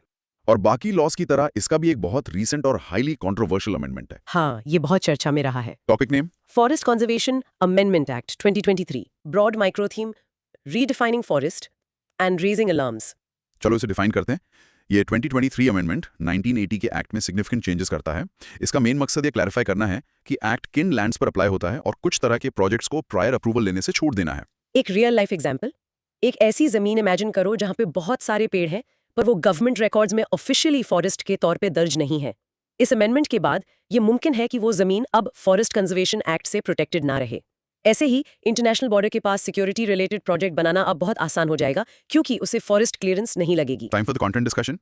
इंट्रोडक्शन ये है कि गवर्नमेंट इस अमेंडमेंट को प्रोसेस स्ट्रीमलाइन करने, एम्बिग्विटीज हटाने और डेवलपमेंट खासकर बॉर्डर एरियाज में को बढ़ावा देने के लिए लाई। इसका बैकग्राउंड TN गोदावरमन केस में 1996 का एक फेमस सुप्रीम कोर्ट जजमेंट है। उस केस में कोर्ट ने फॉरेस्ट की डेफिनेशन को एक्सपैंड करके न सिर्फ ऑफिशियली नोटिफाइड फॉरेस्ट्स बल्कि ऐसी कोई भी जमीन जो फॉरेस्ट की डिक्शनरी मीनिंग में फिट हो को भी शामिल कर लिया था। ये अमेंडमेंट उसी ब्रॉड डेफिनेशन को लिमिट करने की कोशिश करता है। चलो कोर लॉजिक और की चेंजेस देखते हैं। पहला और सबसे अहम, ये एक्ट की एप्लीकेबिलिटी को रेस्ट्रिक्ट करता है। एक्ट अब सिर्फ उन लैंड्स पर अप्लाई होगा जो 1980 में या उसके बाद किसी लॉ के अंडर ऑफिशियली फॉरेस्ट डिक्लेयर की गई थी। ये डीम्ड फॉरेस्ट के बड़े एरियाज को एक्सक्लूड कर देता है जो सुप्रीम कोर्ट के जजमेंट से प्रोटेक्टेड थे। दूसरा, ये कुछ कैटेगरीज के लैंड को एग्जेम्प्ट करता है। फॉर एग्जांपल, इंटरनेशनल बॉर्डर्स के 100 किलोमीटर के अंदर नेशनल सिक्योरिटी से जुड़े प्रोजेक्ट्स, छोटी रोड साइड अमेनिटीज और प्राइवेट लैंड पर ट्री प्लांटेशंस इस एक्ट से एग्जेम्प्ट हो जाएंगे। इसका रियल वर्ल्ड इम्पैक्ट बहुत डिबेटेड है। गवर्नमेंट कहती है कि इससे जरूरी बॉर्डर इंफ्रास्ट्रक्चर बनाने में और प्राइवेट फॉरेस्ट्री को बढ़ावा देने में मदद मिलेगी। लेकिन एनवायरमेंटलिस्ट्स बहुत चिंतित हैं। उनका कहना है कि इससे लाखों हेक्टेयर्स पहले से प्रोटेक्टेड फॉरेस्ट लैंड बर्बादी के लिए खुल जाएगी, खासकर इकोलॉजिकली फ्रेजाइल हिमालयन और नॉर्थ ईस्टर्न रीजन्स में। इन कंक्लूजन, 2023 अमेंडमेंट पहले के कंजर्वेशन फोकस्ड रिजीम से एक बड़ा अलगाव है और इंडिया के जंगलों पर इसका लॉन्ग टर्म इम्पैक्ट एक गंभीर चिंता का विषय है। ये बहुत कॉन्ट्रोवर्शियल है। चलो क्रॉस क्वेश्चनिंग करते हैं। फर्स्ट, डीम्ड फॉरेस्ट आखिर होता क्या है? डीम्ड फॉरेस्ट एक ऐसा एरिया है जहां पेड़ है जो दिखने और काम करने में जंगल जैसा है, पर उसे कभी गवर्नमेंट फाइल्स में ऑफिशियली रिकॉर्ड नहीं किया गया। 1996 के सुप्रीम कोर्ट ऑर्डर ने इन एरियाज को प्रोटेक्ट किया था, ये कहकर कि अगर वो जंगल जैसा दिखता है तो उसे वैसा ही ट्रीट करना चाहिए। नया अमेंडमेंट ऐसे कई एरिया से ये प्रोटेक्शन हटा देता है। सेकंड, बॉर्डर्स के पास 100 किलोमीटर की एग्जेम्पशन इतनी चिंताजनक क्यों है? क्योंकि इंडिया के सबसे ज्यादा बायोडाइवर्स और इकोलॉजिकली सेंसिटिव फॉरेस्ट का एक बड़ा हिस्सा, जैसे हिमालयाज और नॉर्थ ईस्ट में, हमारे इंटरनेशनल बॉर्डर्स के 100 किलोमीटर के दायरे में आता है। क्रिटिक्स को डर है कि ये blanket exemption in critical ecosystems में बड़े पैमाने पर अनचेक्ड डिफॉरेस्टेशन का कारण बन सकती है। थर्ड, गवर्नमेंट कहती है कि इससे प्राइवेट फॉरेस्ट्री को बढ़ावा मिलेगा। कैसे? के मालिक अपनी जमीन पर पेड़ लगाने से डरते थे, इस डर से कि बाद में उसे फॉरेस्ट क्लासिफाई कर दिया जाएगा और वो उस पे अपना कंट्रोल खो देंगे। ऐसे प्लांटेशंस को एक्ट से एग्जेम्प्ट करके गवर्नमेंट उम्मीद करती है कि लोग बिना डर के ज्यादा पेड़ लगाएंगे। फोर्थ, क्या ये अमेंडमेंट ओरिजिनल 1980 एक्ट को कमजोर करता है? ज्यादातर एनवायरमेंटल एक्सपर्ट्स मानते हैं कि ये ओरिजिनल एक्ट को काफी हद तक कमजोर करता है। 1980 का एक्ट सभी जंगलों के लिए एक सिंपल, पावरफुल शील्ड था। ये अमेंडमेंट कई एग्जेम्पशंस क्रिएट करता है और फॉरेस्ट की डेफिनेशन को ही आकार देता है, जिससे कई एरियाज वल्नरेबल हो सकते हैं। फाइनल क्वेश्चन, क्या इस अमेंडमेंट को कोर्ट में चैलेंज किया जाएगा? किया जा चुका है। सुप्रीम कोर्ट में कई पिटिशंस फाइल हो चुकी हैं जो कहती हैं कि ये अमेंडमेंट अनकॉन्स्टिट्यूशनल है और ओरिजिनल एक्ट और पहले के कोर्ट जजमेंट्स की भावना के खिलाफ है। इसकी लीगैलिटी पर आखिरी फैसला कोर्ट से ही आएगा। ओके, चलो इसे प्रैक्टिस करते हैं। The Forest Conservation Amendment Act of 2023 restricts the definition of forest and exempts strategic projects near borders, raising concerns about the dilution of forest protection. In short, the 2023 amendment equals forest की एक अलग definition plus ज्यादा exemptions equals कंजर्वेशनिस्ट्स के लिए एक बड़ी चिंता। हमने जंगलों को प्रोटेक्ट करने की बात की, लेकिन उन लोगों का क्या जो सदियों से इन जंगलों में रहते आए हैं? चलो उनके लिए बने एक लैंडमार्क लॉ को डिस्कस करते हैं। हाँ, ये एक बहुत ही जरूरी कानून है। Topic name: The Scheduled Tribes and Other Traditional Forest Dwellers Recognition of Forest Rights Act 2006 FRA Broad Micro Theme। Correcting a Historical Injustice। चलो इसे डिफाइन करते हैं। ये एक ऐतिहासिक लॉ है जो ट्राइबल कम्युनिटीज और दूसरे ट्रेडिशनल फॉरेस्ट ड्वेलर्स को उस जंगल की जमीन और संसाधनों पर कानूनी अधिकार देता है जिन्हें वो पीढ़ियों से यूज करते आ रहे हैं, पर जिनके लिए उनके पास कभी कोई ऑफिशियल कागज नहीं थे। एक रियल लाइफ एग्जांपल: एक ट्राइबल फैमिली इमेजिन करो जो एक जंगल के अंदर एक छोटे से गांव में 100 साल से ज्यादा से रह रही है। वो एक छोटे से जमीन के टुकड़े पर खेती करते हैं और तेंदुपत्ता या शहद जैसे माइनर फॉरेस्ट प्रोड्यूस बेचने के लिए इकट्ठा करते हैं, लेकिन गवर्नमेंट रिकॉर्ड्स में वो इनक्रोचर्स हैं। अच्छा, ये एक्ट उन्हें उस जमीन का मालिकाना हक 4 हेक्टेयर्स तक और आसपास के जंगल के संसाधनों को मिलकर मैनेज और यूज करने का कानूनी अधिकार देता है। Time for the content discussion. Introduction ये है कि ये लॉ एक हिस्टोरिकल इनजस्टिस को एमा करता है। सदियों तक ब्रिटिश और बाद में इंडियन गवर्नमेंट ने ऐसे लॉज बनाए जिन्होंने जंगलों को स्टेट प्रॉपर्टी डिक्लेयर कर दिया और इन जंगलों के मूल निवासियों को रातों रात इलीगल एनक्रोचर्स बना दिया। इसका बैकग्राउंड ट्राइबल राइट्स मूवमेंट्स का लंबा संघर्ष है। उन्होंने आर्ग्यू किया कि कॉन्जर्वेशन उन्हीं लोगों को बाहर निकालकर सक्सेसफुल नहीं हो सकता जिन्होंने पीढ़ियों से जंगलों के साथ मिलकर उनकी रक्षा की है। ये एक्ट फॉरेस्ट मैनेजमेंट के एक हार्क स्टेट सेंट्रिक मॉडल से एक कम्युनिटी बेस्ड मॉडल की तरफ एक शिफ्ट है। चलो कोर लॉजिक देखते हैं। एक्ट दो तरह के में राइट्स को इंश्योर करता है। पहला, इंडिविजुअल राइट्स। इसमें उस जंगल की जमीन पर रहने और उसे होल्ड करने का हक शामिल है जिस पर वो दिसंबर 2005 से पहले खेती कर रहे थे। दूसरा, और शायद ज्यादा इंपॉर्टेंट, कम्युनिटी राइट्स। यह उन्हें चराई, मछली पकड़ने और वाटर बॉडीज एक्सेस करने का हक देता है और माइनर फॉरेस्ट प्रोड्यूस MFP को कलेक्ट, यूज और बेचने का हक देता है। ये उन्हें किसी भी कम्युनिटी फॉरेस्ट रिसोर्स को प्रोटेक्ट, रीजेनरेट, कंजर्व और मैनेज करने का बहुत इंपॉर्टेंट हक भी देता है जिसे वो परंपरागत रूप से प्रोटेक्ट करते आ रहे हैं। ग्राम सभा यानी विलेज असेंबली वो अथॉरिटी है जो इन राइट्स को अकर करने की प्रक्रिया शुरू करती है। इसका रियल वर्ल्ड इम्पैक्ट सिग्निफिकेंट रहा है, लेकिन इसका इम्प्लीमेंटेशन धीमा और चैलेंजिंग रहा है। लाखों राइट्स असाइन किए गए हैं जिससे कम्युनिटीज एम्पायर हुई हैं और उनकी आजीविका बेहतर हुई है, लेकिन अक्सर फॉरेस्ट डिपार्टमेंट से रेजिस्टेंस होता है और लोगों में अपने राइट्स के बारे में जागरूकता की कमी होती है। तो in conclusion, forest rights act एक क्रांतिकारी कानून है जो इंडिया के सबसे हाशिए पर आने वाले समुदायों के लिए सामाजिक न्याय के साथ कंजर्वेशन के लक्ष्यों को बैलेंस करने का प्रयास करता है। ये लोगों के अधिकारों का कानून है। चलो एक क्रॉस क्वेश्चनिंग राउंड करते हैं। जरूर। फर्स्ट क्वेश्चन, इस एक्ट के अंडर कौन एलिजिबल है? क्या ये सिर्फ शेड्यूल्ड ट्राइब्स के लिए है? नहीं, ये एक्ट 2 ग्रुप्स के लिए है। पहला, शेड्यूल्ड ट्राइब्स के मेंबर्स जो मुख्य रूप से जंगलों में रहते हैं। दूसरा, other traditional forest dwellers OTFTs। इस दूसरे ग्रुप में नॉन ट्राइबल लोग शामिल हैं, लेकिन उन्हें यह साबित करना पड़ता है कि वो 2005 से पहले कम से कम 3 पीढ़ियों यानी 75 साल से जंगल में रह रहे हैं और अपनी आजीविका के लिए उस पर निर्भर हैं। Second, minor forest produce MFP क्या है? MFP में पौधों से मिलने वाले सभी नॉन टिम्बर फॉरेस्ट प्रोड्यूस आते हैं। ये वो चीजें हैं जिन पर जंगल में रहने वाले समुदाय अपने गुजारे और आमदनी के लिए निर्भर रहते हैं। इसमें बांस, तेंदुपत्ता, बीड़ी के लिए शहद, गोंद और औषधीय पौधे जैसी चीजें शामिल हैं। ये एक्ट उन्हें एमएफपी पर मालिकाना हक देता है, जो एक बहुत बड़ा इकोनॉमिक एम्पावरमेंट है। थर्ड, ग्राम सभा को इतना इंपॉर्टेंट रोल क्यों दिया गया? ये इस एक्ट का सबसे डेमोक्रेटिक हिस्सा है, ग्राम सभा, जिसमें एक गांव के सभी अडल्ट मेंबर्स शामिल होते हैं, प्राइमरी अथॉरिटी है, क्योंकि लोकल लोग ही जानते हैं कि कौन कहां और कब से रह रहा है। ये पावर एक गवर्नमेंट ऑफिशियल के बजाय कम्युनिटी के हाथों में देता है। फोर्थ, क्या इस एक्ट और वाइल्ड लाइफ प्रोटेक्शन एक्ट के बीच कोई कॉन्फ्लिक्ट है? ये एक बहुत ही सेंसिटिव मुद्दा है। कुछ कंजर्वेशनिस्ट को डर था कि नेशनल पार्क्स और सैंक्चुरीज के अंदर राइट्स देने से वाइल्ड लाइफ को नुकसान होगा, लेकिन एफआरए में प्रोविजंस हैं जो कहते हैं कि वाइल्ड लाइफ कंजर्वेशन की एक्टिविटीज जारी रह सकती हैं, पर लोगों के राइट्स को पहले हाँ करना होगा। ये एक एक्सक्लूजनरी मॉडल के बजाय कोएग्जिस्टेंस मॉडल की बात करता है। फाइनल क्वेश्चन, क्या एफआरए का इम्प्लीमेंटेशन सक्सेसफुल रहा है? ये एक मिक्स्ड पिक्चर है। ओडिशा और महाराष्ट्र जैसे कुछ स्टेट्स में इम्प्लीमेंटेशन ठीक ठाक रहा है, जिससे हजारों कम्युनिटीज एम्पावर हुई हैं। कई दूसरे स्टेट्स में पॉलिटिकल विल की कमी, फॉरेस्ट ब्यूरोक्रेसी के रेजिस्टेंस और कॉम्प्लेक्स डॉक्यूमेंटेशन प्रोसीजर्स की वजह से प्रोग्रेस बहुत धीमी है। एक्ट का पोटेंशियल बहुत बड़ा है, पर इसका पूरा लाभ मिलना अभी बाकी है। ओके, चलो इस आखिरी इंपॉर्टेंट लॉ को प्रैक्टिस करते हैं। मेरे साथ बोलो। The forest rights act of 2006 aims to correct a historical injustice by recognizing the individual and community rights of tribal and traditional forest dwellers over forest land and resources. In short, the forest rights act equals जंगल के मूल निवासियों के लिए अधिकार और न्याय। Wow, क्या इनक्रेडिबल डिटेल जर्नी थी। हमने देखा कि कैसे इंडिया ने अपने कॉन्स्टिट्यूशन से लेकर स्पेसिफिक लॉज तक एनवायरनमेंट को प्रोटेक्ट करने के लिए एक कॉम्प्लेक्स और पावरफुल लीगल सिस्टम बनाया है। एग्जैक्टली। चलो अपने पूरे लेक्चर का एक क्विक फाइनल रिकैप करते हैं। हमने बहुत सारी जमीन कवर की। द कॉन्स्टिट्यूशनल अवेकनिंग हमने 42nd अमेंडमेंट से शुरू किया, जिसने एनवायरनमेंट को हमारे कॉन्स्टिट्यूशन में सिटीजन्स के लिए फंडामेंटल ड्यूटी और स्टेट के लिए डायरेक्टिव प्रिंसिपल बनाया। याद रखना, ये फाउंडेशन है। हाँ। द पोल्यूशन वॉचडॉग्स, फिर हम सीपीसीबी और एसपीसीबी से मिले, जिन्हें वाटर एक्ट ने बनाया और बाद में एयर एक्ट ने पावर्स दी। हमने वाटर एक्ट के लेटेस्ट 2024 चेंजेस को भी समझा। The super law and it's tool, हमने एनवायरनमेंट प्रोटेक्शन एक्ट को अम्ब्रेला लेजिस्लेशन के रूप में जाना और फिर उसके पावरफुल टूल EIA प्रोसेस में डीप डाइव किया, जो प्रोजेक्ट्स के लिए एक एनवायरमेंटल चेकअप का काम करता है। प्रोटेक्टिंग द वाइल्ड, हमने वाइल्ड लाइफ प्रोटेक्शन एक्ट, उसके स्केड्यूल्स और प्रोटेक्टेड एरियाज को एक्सप्लोर किया और उसके कंट्रोवर्शियल 2022 अमेंडमेंट को भी डिकोड किया। और आखिर में the gatekeepers of forests, finally हमने फॉरेस्ट कंजर्वेशन एक्ट और उसके डिबेटेड 2023 अमेंडमेंट को समझा और देखा कि कैसे फॉरेस्ट राइट्स एक्ट जंगल में रहने वाले समुदायों को न्याय दिलाने की कोशिश करता है। ओके, अब जब आप एक्सपर्ट बन गए हैं तो अपने दिमाग को टेस्ट करने का टाइम है। इन कंटेंट प्रोब्स को खुद आंसर करने की कोशिश करो। 1. एनवायरनमेंट प्रोटेक्शन एक्ट 1986 को अम्ब्रेला लेजिस्लेशन क्यों कहते हैं? इसके अंदर बने एक रूल का रियल लाइफ एग्जाम्पल दो। 2.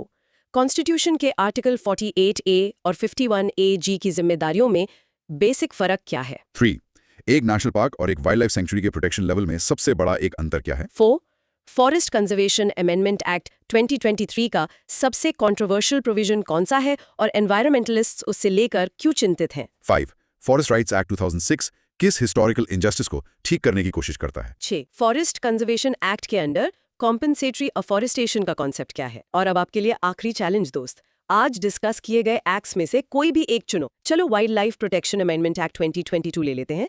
अब शीशे के सामने खड़े हो जाओ और सिर्फ 1 मिनट में उस अमेंडमेंट का एक पॉजिटिव और एक नेगेटिव एस्पेक्ट समझाने की कोशिश करो। अपने फोन पर खुद को रिकॉर्ड करो, देखो कि आप उसे कितना साफ और कॉन्फिडेंटली समझा पाते हो। ये है आपकी आज की प्रैक्टिस। इस इनक्रेडिबली डिटेल्ड डिस्कशन में हमारे साथ जुड़ने के लिए बहुत बहुत शुक्रिया। अगर आपको मजा आया एंड यू फील स्मार्टर तो प्लीज अपना प्यार दिखाओ, लाइक बटन दबाओ, इसे अपने दोस्तों के साथ शेयर करो जिन्हें यह सब जानना चाहिए, और कमेंट्स में बताओ कि अगला कौन सा टॉपिक आप चाहते हो कि हम उसमें डीप डाइव करें। और हाँ, सब्सक्राइब, ये हमें सपोर्ट करने का सबसे अच्छा तरीका है। मिलते हैं अगली बार। दोस्तों जस्ट इमेजिन एक केमिकल लीक होता है और एक पूरा शहर तबाह हो जाता है। बिल्कुल। कंपनी कहती है ये तो बस एक अनफॉर्चुनेट एक्सीडेंट था। हाँ, स्टैंडर्ड रिस्पॉन्स। लेकिन इंडिया का सुप्रीम कोर्ट कहता है एक्सीडेंट हो या ना हो, if you are in a hazardous business the responsibility is 100% yours, no excuses. Exactly, कोई बहाना नहीं। ये है इंडिया का absolute liability principle, one of the strictest in the world. Interesting है ना? बहुत इंटरेस्टिंग। ऐसे ही इनक्रेडिबली पावरफुल लॉज हमारे एनवायरनमेंट को प्रोटेक्ट करते हैं। तो चलिए आज इन्हीं रूल्स की गहरी चर्चा करते हैं। Let's do it. बट पहले एक छोटा सा काम, अगर आपको नॉलेज गेन करना पसंद है तो make sure you hit that subscribe button, इसे एक बिग थम्स अप दो और हाँ, नोटिफिकेशन बेल ऑन कर लो ताकि आप कोई भी नॉलेज डोज मिस ना करें। बिल्कुल। एंड ट्रस्ट मी, आज का सफर काफी लंबा और डिटेल होने वाला है, तो एक कॉफी ले लीजिए। For sure. हमारा लर्निंग मैप देखो दोस्त, हम शुरू करेंगे द बायोडाइवर्सिटी एक्ट 2002 से। ओके। फिर नेशनल ग्रीन ट्रिब्यूनल यानी एनजीटी के अमेजिंग पावर्स को समझेंगे। राइट। उसके बाद we'll travel to the coast with the coastal regulation zone, मतलब CRG rules. Sounds exciting. Genetically engineered organisms के कॉम्प्लेक्स रूल्स को डिकोड करेंगे। फिर we'll tackle the serious stuff, chemical disasters, pesticide regulation और e-waste का modern problem। ये तो काफी कुछ है। और आखिर में we'll look at the future with the Energy Conservation Building Code और इंडिया का massive National Action Plan on Climate Change यानी NAPCC। रेडी हो? Absolutely ready. Let's begin. चलिए। Biodiversity Act 2002, BDA 2002, Broad Micro Theme, National Environmental Legislation Part 2। Okay, तो let's unpack this. Basically BDA 2002 एक shield की तरह है। एक शील्ड, सही कहा। इसका मेन काम है इंडिया के इनक्रेडिबल बायोलॉजिकल रिसोर्सेज जैसे प्लांट्स, एनिमल्स और हमारी ट्रेडिशनल नॉलेज को फॉरेन कंपनीज की एक्सप्लॉयटेशन से बचाना। समझे? हाँ, इन सिंपल टर्म्स इससे बायोपायरेसी रुकती है। बिल्कुल सही। सोचो हल्दी यानी टर्मरिक या नीम, फॉर सेंचुरीज हम इनके मेडिसिनल प्रॉपर्टीज जानते हैं। ये हमारी दादी नानी के नुस्खे हैं, राइट? हाँ बिल्कुल। अगर कोई फॉरेन कंपनी बिना परमिशन और बिना लोकल कम्युनिटीज को कॉम्पनसेट किए इन पर पेटेंट ले ले, दैट इज बायोपायरेसी। अच्छा, ये एक्ट उसी को रोकता है।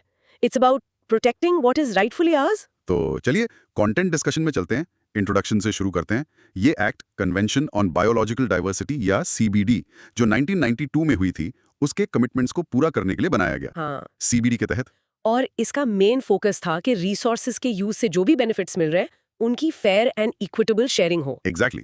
अब इसका बैकग्राउंड समझते हैं। जरूरत इसलिए पड़ी क्योंकि 1990s में मतलब बायोपायरेसी एक बड़ा ग्लोबल थ्रेट बन रहा था। राइट। हमारे ट्रेडिशनल नॉलेज और रिसोर्सेज को प्रोटेक्ट करना जरूरी हो गया था। We needed a proper legal system for it.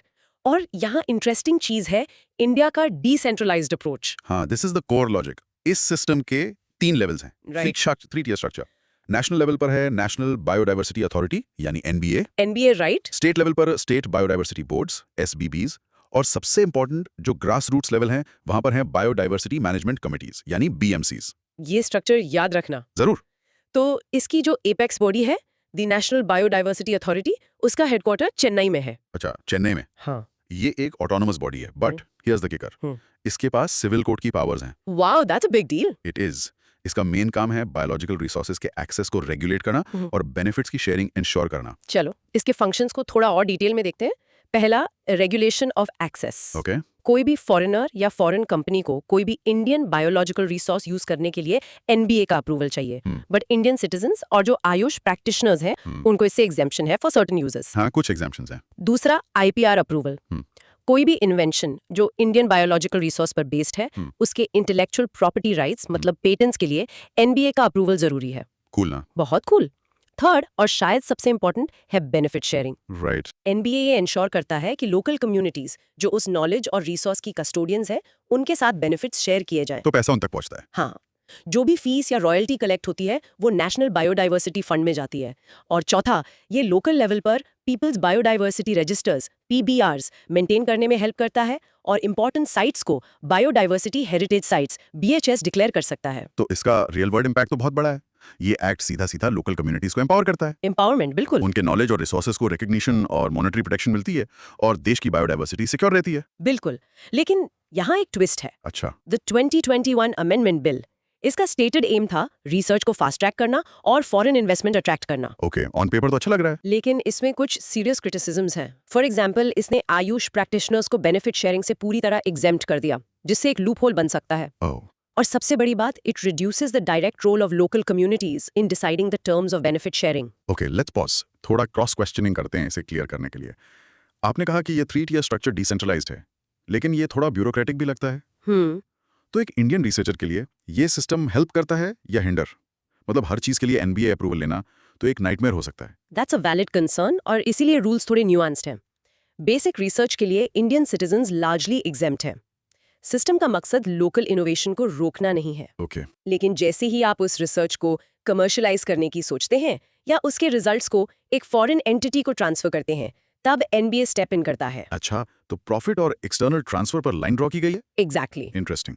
ये पीपल्स बायोडाइवर्सिटी रजिस्टर्स यानी पीबीआरस, इनमें एग्जैक्टली क्या डॉक्यूमेंट होता है? What makes them so powerful? PBRs एक लोकल बायोडाइवर्सिटी इंसाइक्लोपीडिया की तरह है। उस एरिया में कौन से प्लांट्स हैं, एनिमल्स हैं, डोमेस्टिकेटेड स्पीशीज हैं और उनसे जुड़ी ट्रेडिशनल नॉलेज क्या है, ये सब उसमें डॉक्यूमेंटेड होता है। वाओ, ये लोकल कम्युनिटीज के लिए एक बहुत पावरफुल टूल है अपनी रिसोर्सेज और नॉलेज पर अपने राइट्स को फॉर्मली क्लेम करने का। ये उनका प्रूफ ऑफ ओनरशिप है। Got it. अब उस अमेंडमेंट बिल पर आते हैं।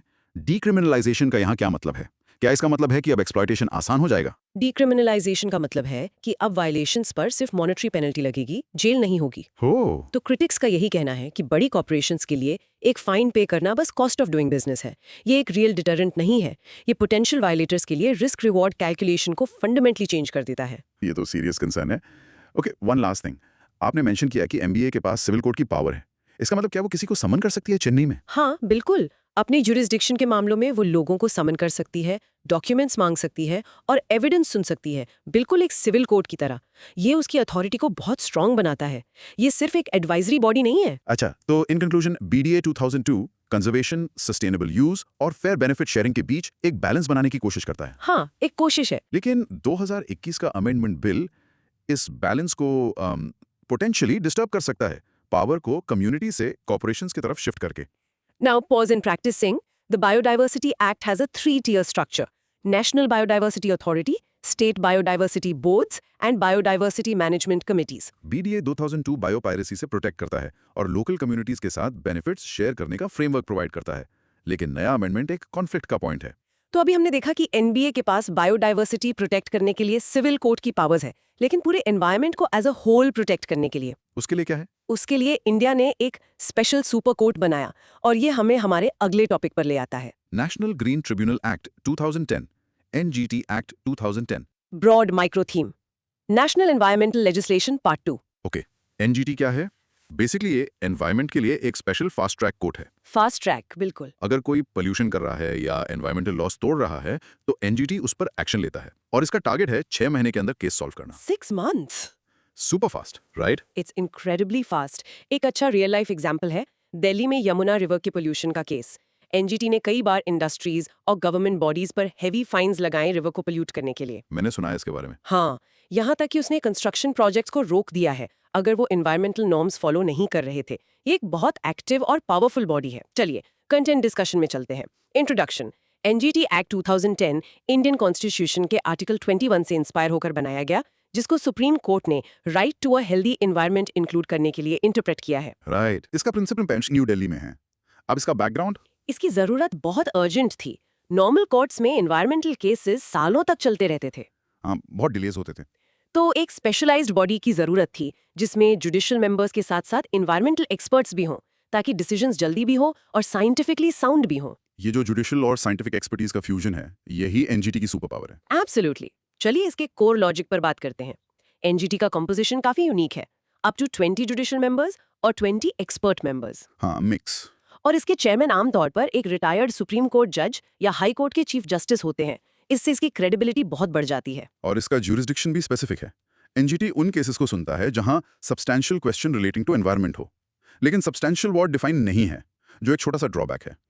सबसे इंपॉर्टेंट बात, इसके ऑर्डर्स बाइंडिंग होते हैं किसी भी दूसरे कोर्ट की तरह। ये 7 मेजर एनवायरमेंटल लॉ से रिलेटेड केसेस सुन सकता है, जैसे water act, air act, forest conservation act और इवन द बायोडाइवर्सिटी एक्ट जो हमने अभी डिस्कस किया। लेकिन एक कैच है, और ये एक की लिमिटेशन है। क्या है वो? NGT for some reason wildlife protection act 1972 और इंडियन फॉरेस्ट एक्ट 1927 के अंडर केसेस नहीं सुन सकता। ये बहुत इंपॉर्टेंट पॉइंट है, याद रखना। राइट। और एक और यूनिक चीज है कि ये प्रिंसिपल्स ऑफ नेचुरल जस्टिस पर चलता है, रिजिड सिविल प्रोसीजर कोड पर नहीं। अच्छा, तो इससे एक्सेस आसान हो जाता है। हाँ, और ये 3 की प्रिंसिपल्स यूज करने के लिए फेमस है: sustainable development, the precautionary principle और the polluter pays principal.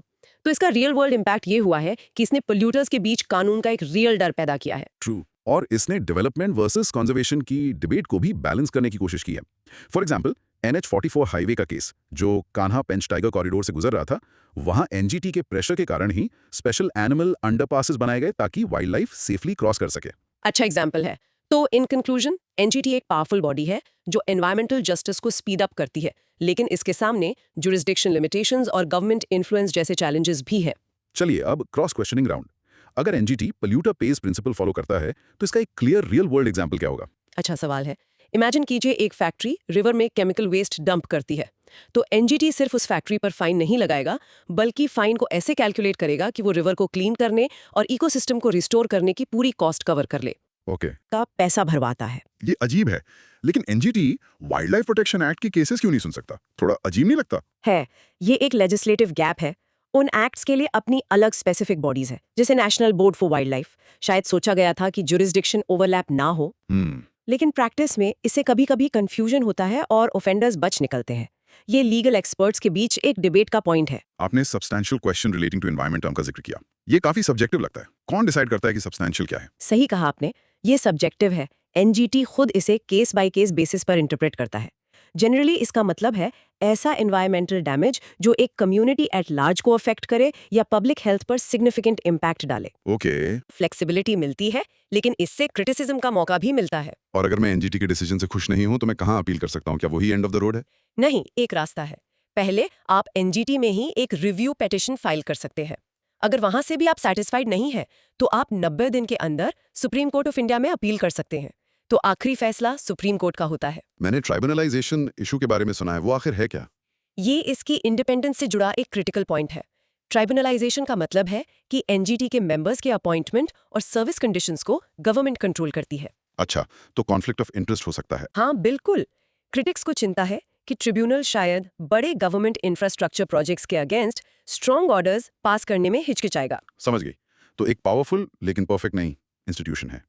Now आप ट्राई कीजिए pause and practice saying NGT operates on 3 key principles: sustainable development, precautionary principle and polluter pays. NGT एक special environmental court है fast track justice के लिए, लेकिन इसकी powers कुछ लॉज तक लिमिटेड हैं और इसकी इंडिपेंडेंस एक डिबेट का विषय है। एनजीटी अक्सर स्पेसिफिक लॉज के वायलेशन से डील करता है।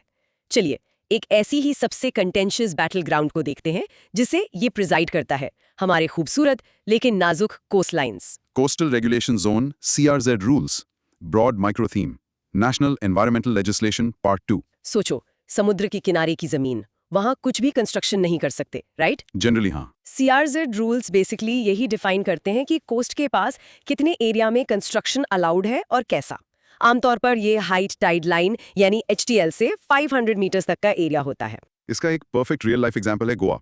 वहाँ जो बीच शैक्स दिखते हैं वो टेम्पररी स्ट्रक्चर्स होते हैं जिन्हें CRZ रूल्स के अंडर स्पेशल परमिशन मिलती है। अच्छा, परमानेंट कॉन्क्रीट होटल्स बीच पर एकदम नहीं बन सकते। That's CRZ in action, coast को प्रोटेक्ट करने की कोशिश। चलिए कंटेंट डिस्कशन में चलते हैं। इंट्रोडक्शन। ये रूल्स पहली बार 1991 में आए थे एनवायरमेंट प्रोटेक्शन एक्ट के अंडर। हाँ, 1991 में। और इनको इन्फोर्स करने के लिए नेशनल और state coastal zone management authorities बनाई गई। अब इसका बैकग्राउंड, 1991 के रूल्स बहुत स्ट्रिक्ट थे। कई कोस्टल स्टेट्स को लगा कि वो डेवलपमेंट और टूरिज्म को रोक रहे हैं। Development versus environment. इसीलिए एक लंबे रिव्यू प्रोसेस के बाद उन्हें 2011 में अपडेट किया गया और फिर 2019 में सिग्निफिकेंट चेंजेस किए गए ताकि एक बेहतर बैलेंस मिल सके। चलिए कोर लॉजिक को आसान करते हैं। 2011 के रूल से शुरू करते हैं। उन्होंने कोस्ट को 4 जोन्स में बांटा था। ओके। ये सबसे इकोलॉजिकली सेंसिटिव एरिया है, मैंग्रोव्स, कोरल रीफ्स एक्सेट्रा। यहाँ ऑलमोस्ट कोई कंस्ट्रक्शन अलाउड नहीं है। The no go zone. ये ऑलरेडी डेवलप्ड एरियाज हैं शोर लाइन तक, जैसे मुंबई का मरीन ड्राइव। यहाँ एग्जिस्टिंग बिल्डिंग्स के लैंडवर्ड साइड पर कंस्ट्रक्शन हो सकता है। राइट। ये रूरल या अनडेवलप्ड एरियाज हैं। इसमें एक नो डेवलपमेंट जोन या NDZ होता था, जो हाई टाइड लाइन से 200 मीटर्स तक था। 200 मीटर्स। ये पानी का एरिया है, लो टाइड लाइन से 12 नॉटिकल माइल्स तक समुद्र में। यहाँ अनट्रीटेड स्विच डंप करना सख्ती से मना है। अब 2019 के अमेंडमेंट्स ने कुछ बड़े चेंजेस किए। सबसे बड़ा चेंज CRZ 3 में हुआ। अच्छा, क्या हुआ? उसे 2 हिस्सों में बांट दिया गया। CRZ 3A densely populated rural areas के लिए, जहां NDZ को 200 मीटर से घटाकर सिर्फ 50 मीटर कर दिया गया। वाओ, 200 से 50। हाँ, और CRZ 3B sparsely populated areas के लिए, जहां 200 NDZ ही रहा। उन्होंने NDZ में टेम्परेरी टूरिज्म फैसिलिटीज जैसे शैक्स और टॉयलेट्स को भी अलाउ कर दिया, टूरिज्म प्रमोट करने के लिए। अब आते हैं रियल वर्ल्ड इम्पैक्ट पर। यहाँ चीजें थोड़ी ड्रामेटिक हो जाती हैं। Let me tell you about the Marudu apartment case in Kerala. Oh, a famous case. Imagine कीजिए आप अपनी पूरी लाइफ की सेविंग से एक ड्रीम अपार्टमेंट खरीदते हैं, सी व्यू के साथ। आप उसमें रहने लगते हैं और फिर एक दिन आपको एक नोटिस मिलता है, नोटिस? हाँ, कि आपका घर इलीगल है और सुप्रीम कोर्ट के ऑर्डर से डिमोलिश किया जाएगा। ये तो नाइटमेयर है। अपार्टमेंट कॉम्प्लेक्सेस बना दिए थे। सुप्रीम कोर्ट ने एक लैंडमार्क ऑर्डर दिया कि इन बिल्डिंग्स को डिमोलिश करना होगा। और 2020 में उन्हें कंट्रोल्ड एक्सप्लोजन से गिरा दिया गया। ये एक शॉकिंग इवेंट था जिसने बड़े इकोलॉजिकल, इकोनॉमिक और मॉरल सवाल खड़े किए। तो इन कंक्लूजन, सीआरजे रूल्स डेवलपमेंट और कंजर्वेशन के बीच एक टाइट रोप वॉक है। 2019 के अमेंडमेंट्स क्लियरली डेवलपमेंट और टूरिज्म को फेवर करते हैं, लेकिन उनका long term environmental impact ecologist के लिए एक बड़ी चिंता है। Time for cross questioning. आप बताइए, 2019 के रूल्स में नो डेवलपमेंट जोन को 200 मीटर से 50 मीटर करना, ये कोस्टल एनवायरनमेंट के लिए आखिर रिस्की नहीं है? बिल्कुल है। क्रिटिक्स का यही कहना है कि इससे फ्रेजाइल कोस्टल इकोसिस्टम्स पर प्रेशर बढ़ेगा और वो साइक्लोन्स और सुनामीज जैसे नेचुरल डिजास्टर्स के सामने ज्यादा वल्नरेबल हो जाएंगे। राइट। वो 200 मीटर का बफर एक नेचुरल शॉक एब्जॉर्बर था, उससे कम करना एक बहुत बड़ा गैम्बल है। अच्छा पॉइंट है।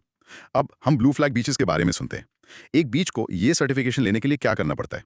ओह, ये आसान नहीं है। इसके 33 स्ट्रिक्ट क्राइटेरिया होते हैं, 4 मेन हेड्स के under: environmental education and information, water quality, environmental management और सेफ्टी एंड सर्विसेज। तो सिर्फ साफ होना काफी नहीं है। नहीं, ये होलिस्टिक सस्टेनेबल मैनेजमेंट के बारे में है। इंडिया के पास अब 12 ब्लू फ्लैग बीचेस हैं, जो एक गर्व की बात है। मराडू केस में फ्लैट ओनर्स की क्या गलती थी? उन्हें कॉम्पनसेशन नहीं मिलना चाहिए था? यही तो मॉरल डिलेमा था।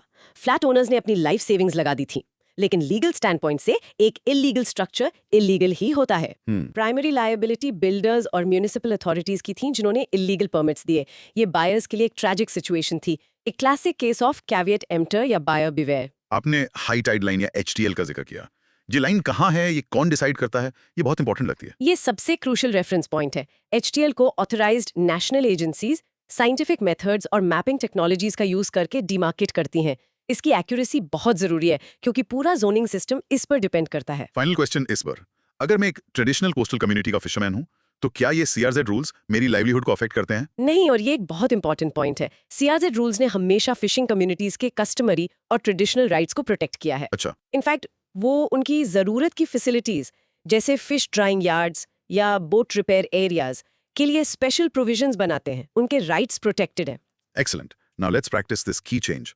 The 2019 CRZ rules reduced the no development zone in densely populated rural areas from 200 meters to 50 meters. CRZ rules coastal areas में कंस्ट्रक्शन को रेगुलेट करते हैं। रीसेंट चेंजेस ने डेवलपमेंट के लिए रूल्स आसान कर दिए हैं, जिसने सिग्निफिकेंट एनवायरमेंटल कंसर्न्स रेज किए हैं। हमने कोस्ट्स पर बड़े स्ट्रक्चर्स की बात की। अब चलिए माइक्रोस्कोपिक लेवल पर जूम इन करते हैं। We're entering the world of genetic engineering. Rules for hazardous microorganisms, genetically engineered organisms or cells, 1989. Broad micro theme. National Environmental Legislation Part 2. Okay, ये नाम काफी टेक्निकल। सिंपल टर्म्स में ये वो rules हैं जो जेनेटिकली मॉडिफाइड ऑर्गेनिजम्स या GMOs को रेगुलेट करते हैं, उनकी रिसर्च, उनका यूज और उनका कमर्शियल रिलीज। हाँ, बेसिकली इनका मेन काम है बायोसेफ्टी इंश्योर करना। Perfectly put. एक रियल लाइफ एग्जांपल जिसके बारे में आपने सुना होगा वो है BT ब्रिंजॉल या GM मस्टर्ड। हाँ, काफी न्यूज में रहते हैं। तो इन क्रॉप्स को कमर्शियल कल्टीवेशन के लिए रिलीज करने से पहले उन्हें एक बहुत ही strict multi level approval process से गुजरना पड़ता है। ये रूल्स उसी एग्जैक्ट प्रोसेस को डिफाइन करते हैं। चलिए कंटेंट डिस्कशन शुरू करते हैं। इंट्रोडक्शन। ये रूल्स एनवायरमेंट प्रोटेक्शन एक्ट 1986 के अम्ब्रेला के अंडर बनाए गए हैं। ये एक की फैक्ट है, याद रखना। अब इसका बैकग्राउंड। ये रूल्स 1989 में बनाए गए थे, जब जीन टेक्नोलॉजी अभी भी नई थी और उसके पोटेंशियल रिस्क्स दुनिया भर में एक बड़ी चिंता थी। आइडिया ये था कि टेक्नोलॉजी को उसके बेनिफिट्स के लिए अपनाया जाए, एग्रीकल्चर और मेडिसिन में, लेकिन बहुत स्ट्रॉन्ग सेफगार्ड्स के साथ। तो इसका कोर लॉजिक एक मल्टीलेयर्ड हायरार्किकल सिस्टम है 6 कमिटीज का। ये एक सीरीज ऑफ फिल्टर्स की तरह है। 6 कमिटीज। इंस्टीट्यूशनल लेवल पर आपके पास है इंस्टीट्यूशनल बायोसेफ्टी कमिटी IBSC। फिर रिसर्च के लिए review committee on genetic manipulation RCGM है। पॉलिसी एडवाइस के लिए recombinant DNA advisory committee RDAC। और स्टेट और डिस्ट्रिक्ट लेवल्स पर आपके पास SB, CC और DLC है। लेकिन सबसे इंपॉर्टेंट बॉडी या फाइनल बॉस है genetic engineering appraisal committee GEAC। हाँ, ये ministry of environment, forest and climate change यानी MORF-CC के अंडर काम करती है। ये फाइनल स्टैट्यूटरी बॉडी है जो किसी भी GMO के कमर्शियल रिलीज का फाइनल अप्रूवल देती है। सारे बड़े डिसीजंस जीईएसी से होकर जाते हैं। तो इसका रियल वर्ल्ड इम्पैक्ट ये है कि ये रूल्स डिसाइड करते हैं कि इंडियन फार्मर्स कौन से जीएम क्रॉप्स यूज कर सकते हैं। बिल्कुल। इसके फूड सिक्योरिटी, फार्मर इनकम्स और ऑफ कोर्स पब्लिक हेल्थ और एनवायरनमेंट पर बड़े इंप्लीकेशंस हैं। ये एक बहुत हाई स्टेक्स रेगुलेटरी फील्ड है। इन कंक्लूजन, ये एक बहुत ही स्ट्रक्चर्ड, मल्टी लेयर्ड सिस्टम है जो बायोसेफ्टी को हर स्टेज पर इंश्योर करने के लिए डिजाइन किया गया है, रिसर्च लैब से लेकर किसान के खेत तक। चलिए इसे क्रॉस क्वेश्चनिंग से और क्लियर करते हैं। क्या जीएसी का फाइनल डिसीजन गवर्नमेंट पर एब्सोल्युटली बाइंडिंग होता है? मोस्टली हाँ, एनवायरमेंटल और सेफ्टी क्लियरेंस के लिए जीएईसी टेक्निकल ग्रीन लाइट देती है। अच्छा, रेशंस पर डिपेंड करता है और गवर्नमेंट तब भी एक क्रॉप को अलाउ न करने का फैसला कर सकती है, जैसा हमने जीएम मस्टर्ड के केस में कई सालों तक देखा। तो जीईएसी का अप्रूवल जरूरी है, लेकिन हमेशा सफिशिएंट नहीं होता। ओके। अगर एक यूनिवर्सिटी जीएम रिसर्च कर रही है तो सबसे पहला अप्रूवल कौन सी कमेटी देगी? वो देगी आईबीएससी, यानी इंस्टीट्यूशनल बायोसेफ्टी कमेटी। हर ऑर्गेनाइजेशन जो जीएमओ रिसर्च में इन्वॉल्व है, उसके पास अपनी आईबीएससी होनी चाहिए। ये फर्स्ट लाइन ऑफ डिफेंस है जो ये इंश्योर करती है कि सारे सेफ्टी प्रोटोकॉल्स एक्सपेरिमेंट के शुरू से ही फॉलो किए जाएं। आरडीएसी और आरसीजीएम में फंडामेंटल डिफरेंस क्या है? दोनों का नाम काफी सिमिलर है। अच्छा सवाल है। इसे ऐसे सोचिए, आरडीएसी एक थिंक टैंक है। ये एक एडवाइजरी बॉडी है जो बिग पिक्चर देखती है और सेफ्टी रेगुलेशंस रेकमेंड करती है। ओके। दूसरी तरफ आरसीजीएम सुपरवाइजर है। ये ऑनगोइंग रिसर्च प्रोजेक्ट्स को मॉनिटर करती है और इंश्योर करती है कि वो सेफ्टी गाइडलाइंस को कंप्लाई कर रहे हैं। तो एक पॉलिसी पर एडवाइस करती है, दूसरी एक्टिव प्रोजेक्ट्स को रिव्यू करती है। स्टेट गवर्नमेंट का जीएमओ रेगुलेशन में क्या रोल है? उनके पास कोई पावर है? हाँ है, स्टेट बायोटेक्नोलॉजी कोऑर्डिनेशन कमेटी या एसबीसीसी के थ्रू वो ग्राउंड पर प्राइमरी एनफोर्सर्स हैं। राइट। उनके पास इंस्पेक्शन, इन्वेस्टिगेशन और वायलेशंस के केस में प्यूनिटिव एक्शन लेने की पावर है। वो जीएमओस के यूज पर डेटा भी रिव्यू कर सकते हैं। लास्ट सवाल, इसका नाम हैजर्डस माइक्रो ऑर्गेनिजम्स भी इंक्लूड करता है, तो क्या ये रूल्स सिर्फ प्लांट्स पर अप्लाई होते हैं या माइक्रो ऑर्गेनिजम्स और एनिमल्स पर भी? ये रूल्स सब पर अप्लाई होते हैं। कोई भी जेनेटिकली इंजीनियर्ड ऑर्गेनिज्म, चाहे वो प्लांट हो, वैक्सीन बनाने के लिए यूज होने वाला माइक्रो ऑर्गेनिज्म हो या रिसर्च के लिए जेनेटिकली मॉडिफाइड एनिमल हो, सभी इन रेगुलेशंस के अंडर आते हैं। ग्रेट, इससे काफी कुछ क्लियर हो गया। Let's practice the most important part. The apex body for approving the commercial release of GMOs is the Genetic Engineering Appraisal Committee or GEAC. Committees का एक स्ट्रक्चर्ड हायरार्की इंडिया में जीएमओस को रेगुलेट करता है ताकि बायो सेफ्टी इंश्योर हो सके, और इस पिरामिड के टॉप पर जीईएसी बैठी है। अब GMOs के माइक्रोस्कोपिक रिस्क से हम एक बड़े और ज्यादा विजिबल खतरे की तरफ बढ़ते हैं। Let's talk about a very serious topic. Protection against chemical disasters, broad micro theme, national environmental legislation, part 2। इसके लिए डेफिनेशन ट्रेजिकली काफी सिंपल है। ये वो कानून है जो भोपाल गैस ट्रेजेडी के बाद बनाए गए थे, केमिकल एक्सीडेंट से डील करने और इंडस्ट्रीज को अकाउंटेबल ठहराने के लिए। और हम इनकी रेलेवेंस आज भी देखते हैं। 2020 का विशाखापत्तनम स्टाइरीन गैस लीक एक चिलिंग रिमाइंडर है। ऐसे केसेस में विक्टिम्स को इमीडिएट रिलीफ और कॉम्पनसेशन देना और इंडस्ट्रीज पर लायबिलिटी फिक्स करना इन कानून का प्राइमरी काम है। चलिए कंटेंट डिस्कशन शुरू करते हैं। इंट्रोडक्शन। 1984 की भोपाल गैस ट्रेजेडी, जहां हजारों लोग मरे, वो सिर्फ इंडिया के लिए नहीं, पूरी दुनिया के लिए एक मैसिव वेकअप कॉल था। हाँ, उसने हमारे इंडस्ट्रियल सेफ्टी लॉज में हॉरिफाइंग गैप्स को एक्सपोज कर दिया। अब इसका बैकग्राउंड, उस ट्रेजेडी ने एक स्ट्रॉन्गर लीगल फ्रेमवर्क की जरूरत को हाईलाइट किया। जो एग्जिस्टिंग कानून थे वो यूनियन कार्बाइड जैसी पावरफुल मल्टीनेशनल कॉर्पोरेशन को इतने बड़े डिजास्टर के लिए अकाउंटेबल ठहराने में बिल्कुल इनएडिक्वेट थे। इससे लीगल थिंकिंग में एक रेवोल्यूशन आया। यहाँ का कोर लॉजिक सिर्फ एक एक्ट नहीं बल्कि एक पूरा इकोसिस्टम है लॉज का। The Environment Protection Act 1986, the Public Liability Insurance Act 1991 और the NGT Act 2010। हाँ, एक कॉम्बिनेशन। लेकिन सबसे इंपॉर्टेंट कॉन्सेप्ट जो समझना है वो है लायबिलिटी प्रिंसिपल्स का एवोल्यूशन, स्ट्रिक्ट लायबिलिटी से एब्सोल्यूट लायबिलिटी तक। ये बहुत क्रूशल है। पुराने ब्रिटिश कॉन्सेप्ट स्ट्रिक्ट लायबिलिटी के अंडर एक कंपनी अपनी जिम्मेदारी से बच सकती थी अगर वो ये प्रूव कर दे कि एक्सीडेंट एक्ट ऑफ गॉड, जैसे अर्थक्वेक या सैबोटाज की वजह से हुआ। एक्सेप्शंस थे। ओके। लेकिन MC Mehta versus Union of India case में, जो दिल्ली का ओलियम गैस लीक केस था, इंडियन सुप्रीम कोर्ट ने कहा no, not in India. Wow. उन्होंने एब्सोल्यूट लायबिलिटी के प्रिंसिपल को एस्टैब्लिश किया। और एब्सोल्यूट लायबिलिटी का मतलब क्या है? इसका मतलब है कि अगर आप एक हैजर्डस या इनहेरेंटली डेंजरस इंडस्ट्री चला रहे हैं और एक एक्सीडेंट होता है तो आप कॉम्पेंसेशन पे करने के लिए 100% लायबल हैं। 100%। कोई एक्सेप्शंस नहीं है, कोई बहाने नहीं। ये दुनिया के सबसे स्ट्रिंजेंट लायबिलिटी प्रिंसिपल्स में से एक है। तो इसका रियल वर्ल्ड इम्पैक्ट ये होना चाहिए था कि इंडस्ट्रीज बहुत ज्यादा सेफ हो जाती, लेकिन दुखी बात है कि डिजास्टर्स अभी भी होते हैं। अकाउंटेबिलिटी का चैलेंज अभी भी बना हुआ है। कॉर्पोरेशंस अक्सर लीगल लूपहोल्स का यूज करके जस्टिस को दशकों तक डिले करती हैं, जैसा हमने भोपाल केस में देखा। तो इन कंक्लूजन, इंडिया के पास ऑन पेपर एक लीगली पावरफुल प्रिंसिपल है एब्सोल्यूट लायबिलिटी का, लेकिन उसका इफेक्टिव इंप्लीमेंटेशन इंश्योर करना और विक्टिम्स को टाइम पर जस्टिस दिलाना एक मैसिव चैलेंज बना हुआ है। चलिए इसे क्रॉस क्वेश्चनिंग से और गहराई में समझते हैं। जो एब्सोल्यूट लायबिलिटी प्रिंसिपल है और पोल्यूटर पेज प्रिंसिपल जो हमने पहले डिस्कस किया, इनमें क्या कनेक्शन है? ये एक फैंटास्टिक सवाल है जो दो टॉपिक्स को कनेक्ट करता है। ये एक ही सिक्के के दो पहलू जैसे हैं। एब्सोल्यूट लायबिलिटी इस सवाल का जवाब देता है कि कौन रिस्पॉन्सिबल है, कंपनी बिना किसी बहाने का। ओके। पोल्यूटर पेज प्रिंसिपल इस सवाल का जवाब देता है कि वो किस चीज के लिए रिस्पॉन्सिबल हैं, जो है विक्टिम्स और एनवायरनमेंट को हुए सारे डैमेज के लिए पे करना। एक गिल्ट एस्टैब्लिश करता है, दूसरा सजा तय करता है। Perfect explanation. अब पब्लिक लायबिलिटी इंश्योरेंस एक्ट 1991 का मेन पर्पस क्या है? इसका मेन पर्पस विक्टिम्स को इमीडिएट यानी जल्द से जल्द रिलीफ देना है। ये एक्ट सभी हैजर्डस सब्सटेंसेस हैंडल करने वाली इंडस्ट्रीज के लिए एक इंश्योरेंस पॉलिसी लेना मैंडेटरी बनाता है। अच्छा। तो अगर एक एक्सीडेंट होता है तो विक्टिम्स को इंश्योरेंस कंपनी से कुछ जल्दी फाइनेंशियल कॉम्पनसेशन मिल सकता है, बिना लंबी कोर्ट की लड़ाई के खत्म होने का इंतजार किए। ये एक लीगल सेफ्टी नेट है। भोपाल ट्रेजेडी के बाद क्लेम्स को हैंडल करने के लिए स्पेसिफिकली कौन सा इमीडिएट लॉ पास हुआ था? वो था the Bhopal gas leak processing of claims act 1985। इसने सेंट्रल गवर्नमेंट को सभी विक्टिम्स को रिप्रेजेंट करने और उनके क्लेम्स को प्रोसेस करने की पावर दी, इंडिया और विदेश दोनों में। ये एक यूनिक डिजास्टर के लिए एक यूनिक कानून था। क्या absolute liability principle small scale industries पर भी अप्लाई होता है? हाँ, ये प्रिंसिपल एक्टिविटी के हैजार्डस नेचर से जुड़ा है, इंडस्ट्री के साइज से नहीं। अगर एक छोटी फैक्ट्री भी हाईली डेंजरस केमिकल से डील कर रही है तो वो एब्सोल्यूट लायबिलिटी के अंडर आती है। रिस्क लायबिलिटी को डिफाइन करता है, रेवेन्यू नहीं। और आखिर में एक डिजास्टर के बाद अकाउंटेबिलिटी फिक्स करने में सबसे बड़ा चैलेंज क्या आता है? सबसे बड़ा चैलेंज वो है जिसे पियर्सिंग द कॉर्पोरेट वेल कहते हैं। मल्टीनेशनल कॉर्पोरेशंस के कॉम्प्लेक्स स्ट्रक्चर्स होते हैं, जिससे ये पता लगाना मुश्किल हो जाता है कि लीगली कौन रिस्पॉन्सिबल है। The legal web. हाँ, वो बेस्ट लॉयर्स को एम्प्लॉय करते हैं केसेस को दशकों तक लड़ने के लिए, और साइंटिफिकली एक स्पेसिफिक केमिकल लीक और सालों बाद होने वाली हेल्थ प्रॉब्लम के बीच डायरेक्ट लिंक प्रूव करना मुश्किल हो सकता है। वो इन कॉम्प्लेक्सिटीज का यूज करके जस्टिस को डिले और डिनाई करते हैं। Very well put.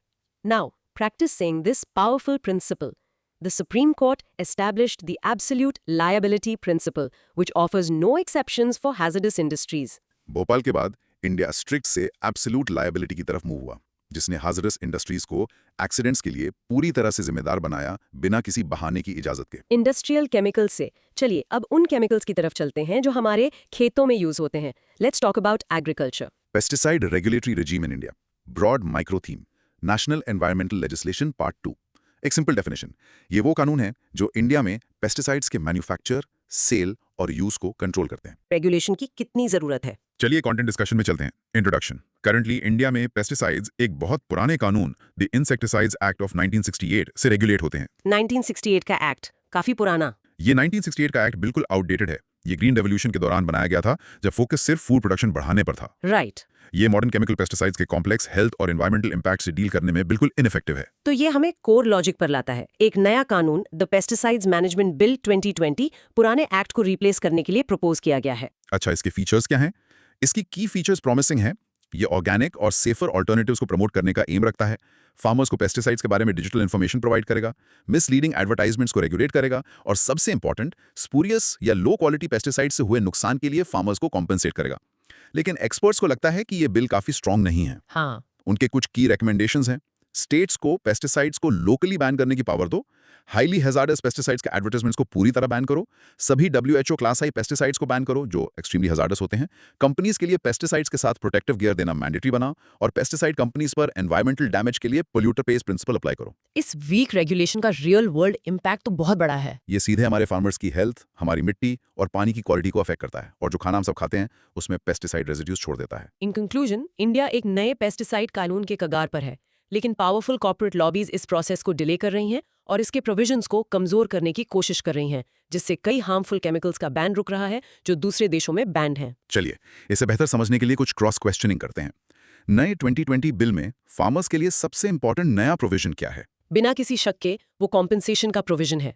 पहली बार कानून ये प्रपोज करता है कि अगर फार्मर्स को स्प्यूरियस, फेक या लो क्वालिटी पेस्टिसाइड्स की वजह से फसल का नुकसान होता है तो उन्हें कॉम्पेंसेट किया जाएगा।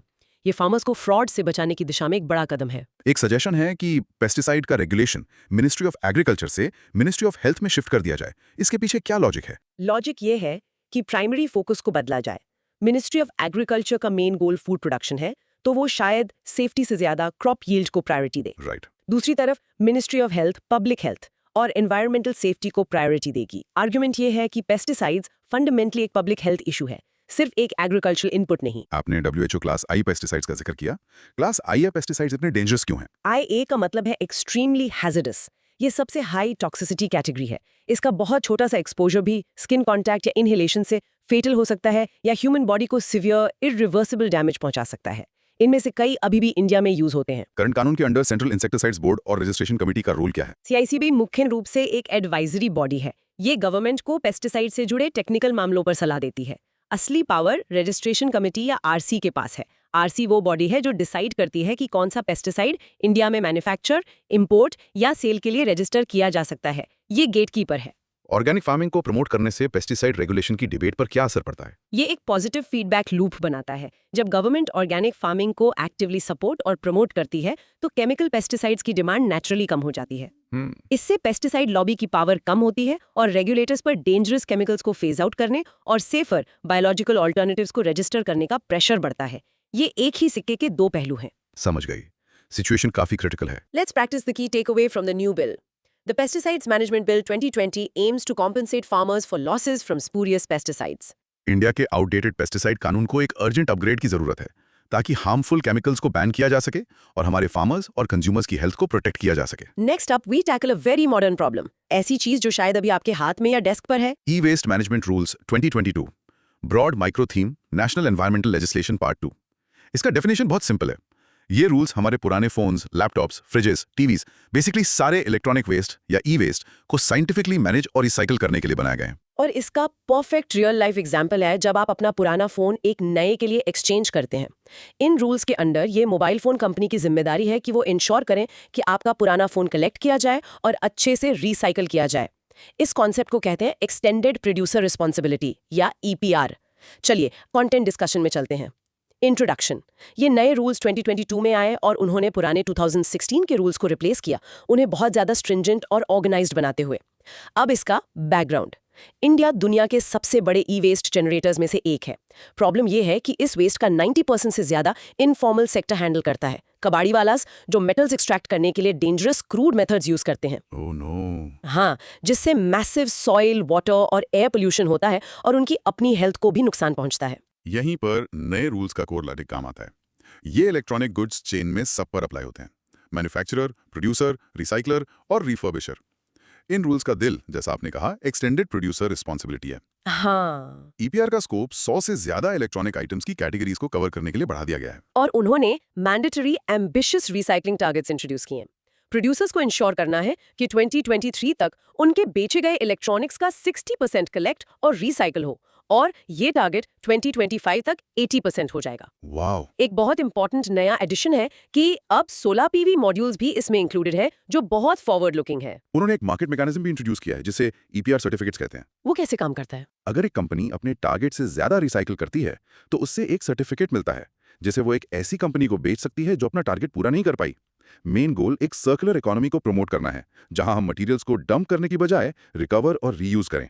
इसका रियल वर्ल्ड इम्पैक्ट अगर अच्छे से इम्प्लीमेंट किया गया तो ये होगा कि लैंडफिल्स और इनफॉर्मल रिसाइकलिंग से होने वाला मैसिव पोल्यूशन कम होगा और हमारे ई वेस्ट से बिलियंस ऑफ डॉलर्स के वैल्यूएबल मटेरियल्स जैसे गोल्ड, सिल्वर और कॉपर रिकवर होंगे।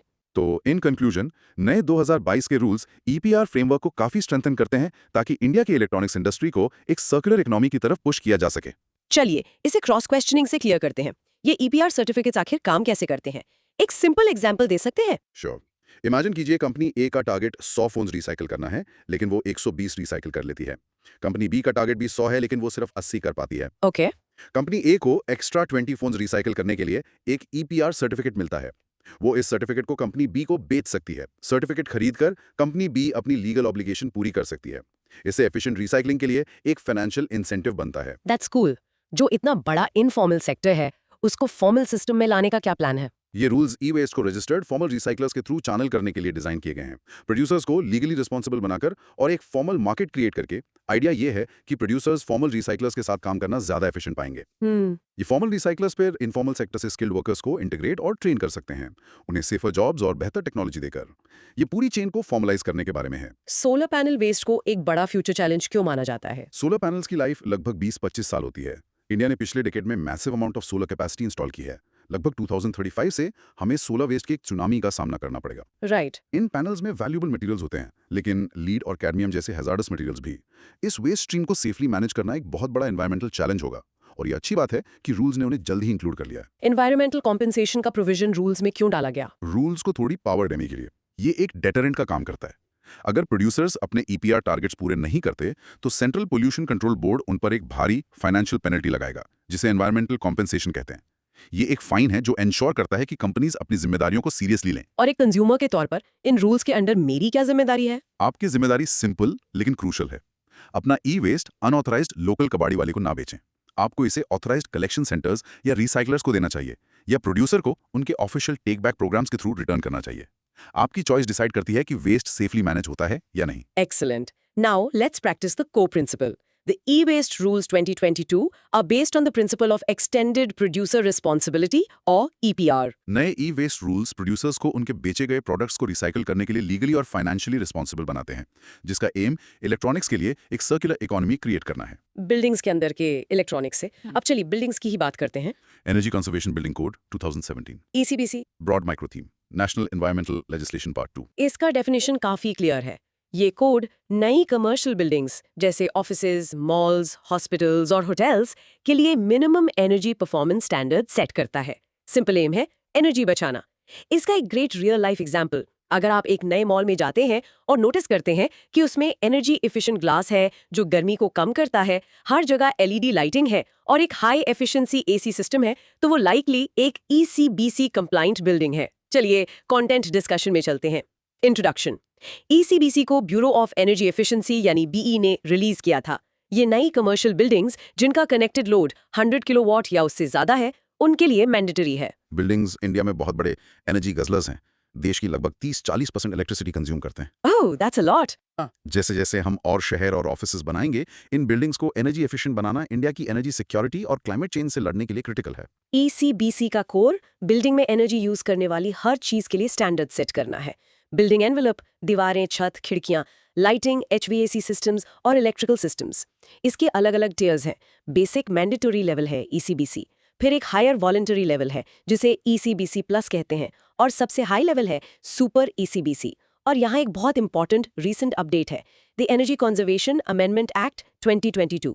ये नया एक्ट एक carbon credit trading scheme introduce कर चुका है। कुछ बिल्डिंग्स के लिए रिन्यूएबल एनर्जी का मिनिमम शेयर यूज करना मैंडेटरी बना दिया है, और एनर्जी कोड्स का स्कोप घरों, गाड़ियों और जहाजों तक भी बढ़ा दिया है। इसका रियल वर्ल्ड इम्पैक्ट दोगुना है। बिल्डिंग ओनर के लिए इसका मतलब है कम इलेक्ट्रिसिटी बिल्स और ऑपरेशनल कॉस्ट्स, और देश के लिए इसका मतलब है हमारे पावर ग्रिड्स पर कम लोड और कम carbon emissions. In conclusion, ECBC और उसका रीसेंट अमेंडमेंट इंडिया के पूरे कंस्ट्रक्शन सेक्टर को ग्रीन और एनर्जी एफिशिएंट प्रैक्टिसेस की तरफ पुश कर रहे हैं, जो हमारे क्लाइमेट गोल्स को पूरा करने के लिए बिल्कुल क्रूशियल है। चलिए क्रॉस क्वेश्चनिंग से इसे क्लैरिफाई करते हैं। ECBC रेजिडेंशियल बिल्डिंग्स यानी घरों और अपार्टमेंट्स पर क्यों ही अप्लाई होता? शुरू में फोकस बड़ी कमर्शियल बिल्डिंग्स पर था, क्योंकि वो एनर्जी के बड़े कॉन्सेंट्रेटेड कंज्यूमर्स हैं और कम संख्या में बड़ी बिल्डिंग्स को रेगुलेट करना आसान है। राइट। लेकिन रेजिडेंशियल बिल्डिंग्स के लिए एक अलग वॉलंटरी कोड है जिसे इको निवास संहिता कहते हैं। नया 2022 का अमेंडमेंट ऐसे कोड्स को घरों के लिए भी मैंडेटरी बनाने का एम रखता है। नई carbon credit trading scheme building owners को और एफिशिएंट होने के लिए कैसे इंसेंटिवाइज करेगी? ये एक डायरेक्ट फाइनेंशियल इंसेंटिव क्रिएट करती है। अगर एक बिल्डिंग ओनर अपनी बिल्डिंग को प्रिस्क्राइब्ड स्टैंडर्ड से भी ज्यादा एनर्जी एफिशिएंट बनाता है, तो वो कार्बन क्रेडिट्स अर्न कर सकता है। अच्छा। फिर वो इन क्रेडिट्स को एक मार्केट में दूसरी इंडस्ट्रीज या एंटिटीज को बेच सकता है जिन्हें अपने एमिशंस को ऑफसेट करने की जरूरत है। तो एनर्जी बचाने का मतलब अब लिटरली पैसा कमाना होगा। एक सुपर ECBC बिल्डिंग कैसी दिखेगी? एक सुपर EBC बिल्डिंग एक नेट जीरो या even net positive energy building होगी। इसका मतलब है कि वो साल भर में ग्रिड से जितनी एनर्जी कंज्यूम करेगी, उतनी ही ऑन साइट रिन्यूएबल सोर्सेज जैसे छत पर सोलर पैनल्स से जनरेट करेगी। ये एनर्जी एफिशिएंट डिजाइन का गोल्ड स्टैंडर्ड है। क्या स्टेट गवर्नमेंट्स इस कोड को मॉडिफाई कर सकती हैं, या ये पूरे देश के लिए वन साइज फिट्स ऑल है? नहीं, वो कर सकती हैं और उन्हें करना चाहिए। EBC एक नेशनल टेम्पलेट है। स्टेट से एक्सपेक्ट किया जाता है कि वो इसे अपने लोकल क्लाइमेट कंडीशंस के हिसाब से मॉडिफाई और नोटिफाई करें। Make sense. गर्म और सूखे राजस्थान में एक बिल्डिंग को ठंडे लद्दाख या ह्यूमिड केरला की बिल्डिंग से अलग डिजाइन फीचर्स की जरूरत होती है।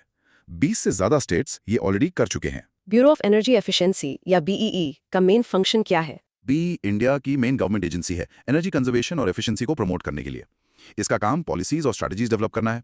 आप इसका काम हर जगह देखते हैं। आपकी AC और फ्रिज पर स्टार रेटिंग्स, उजाला स्कीम के अंडर LED बल्ब्स का प्रमोशन और ऑफ कोर्स ECBC जैसे कोड्स को डेवलप और इंप्लीमेंट करना। ग्रेट, इससे बहुत क्लियर हो गया। Let's practice the name. The Energy Conservation Building Code, or ECBC, sets minimum energy standards for new commercial buildings.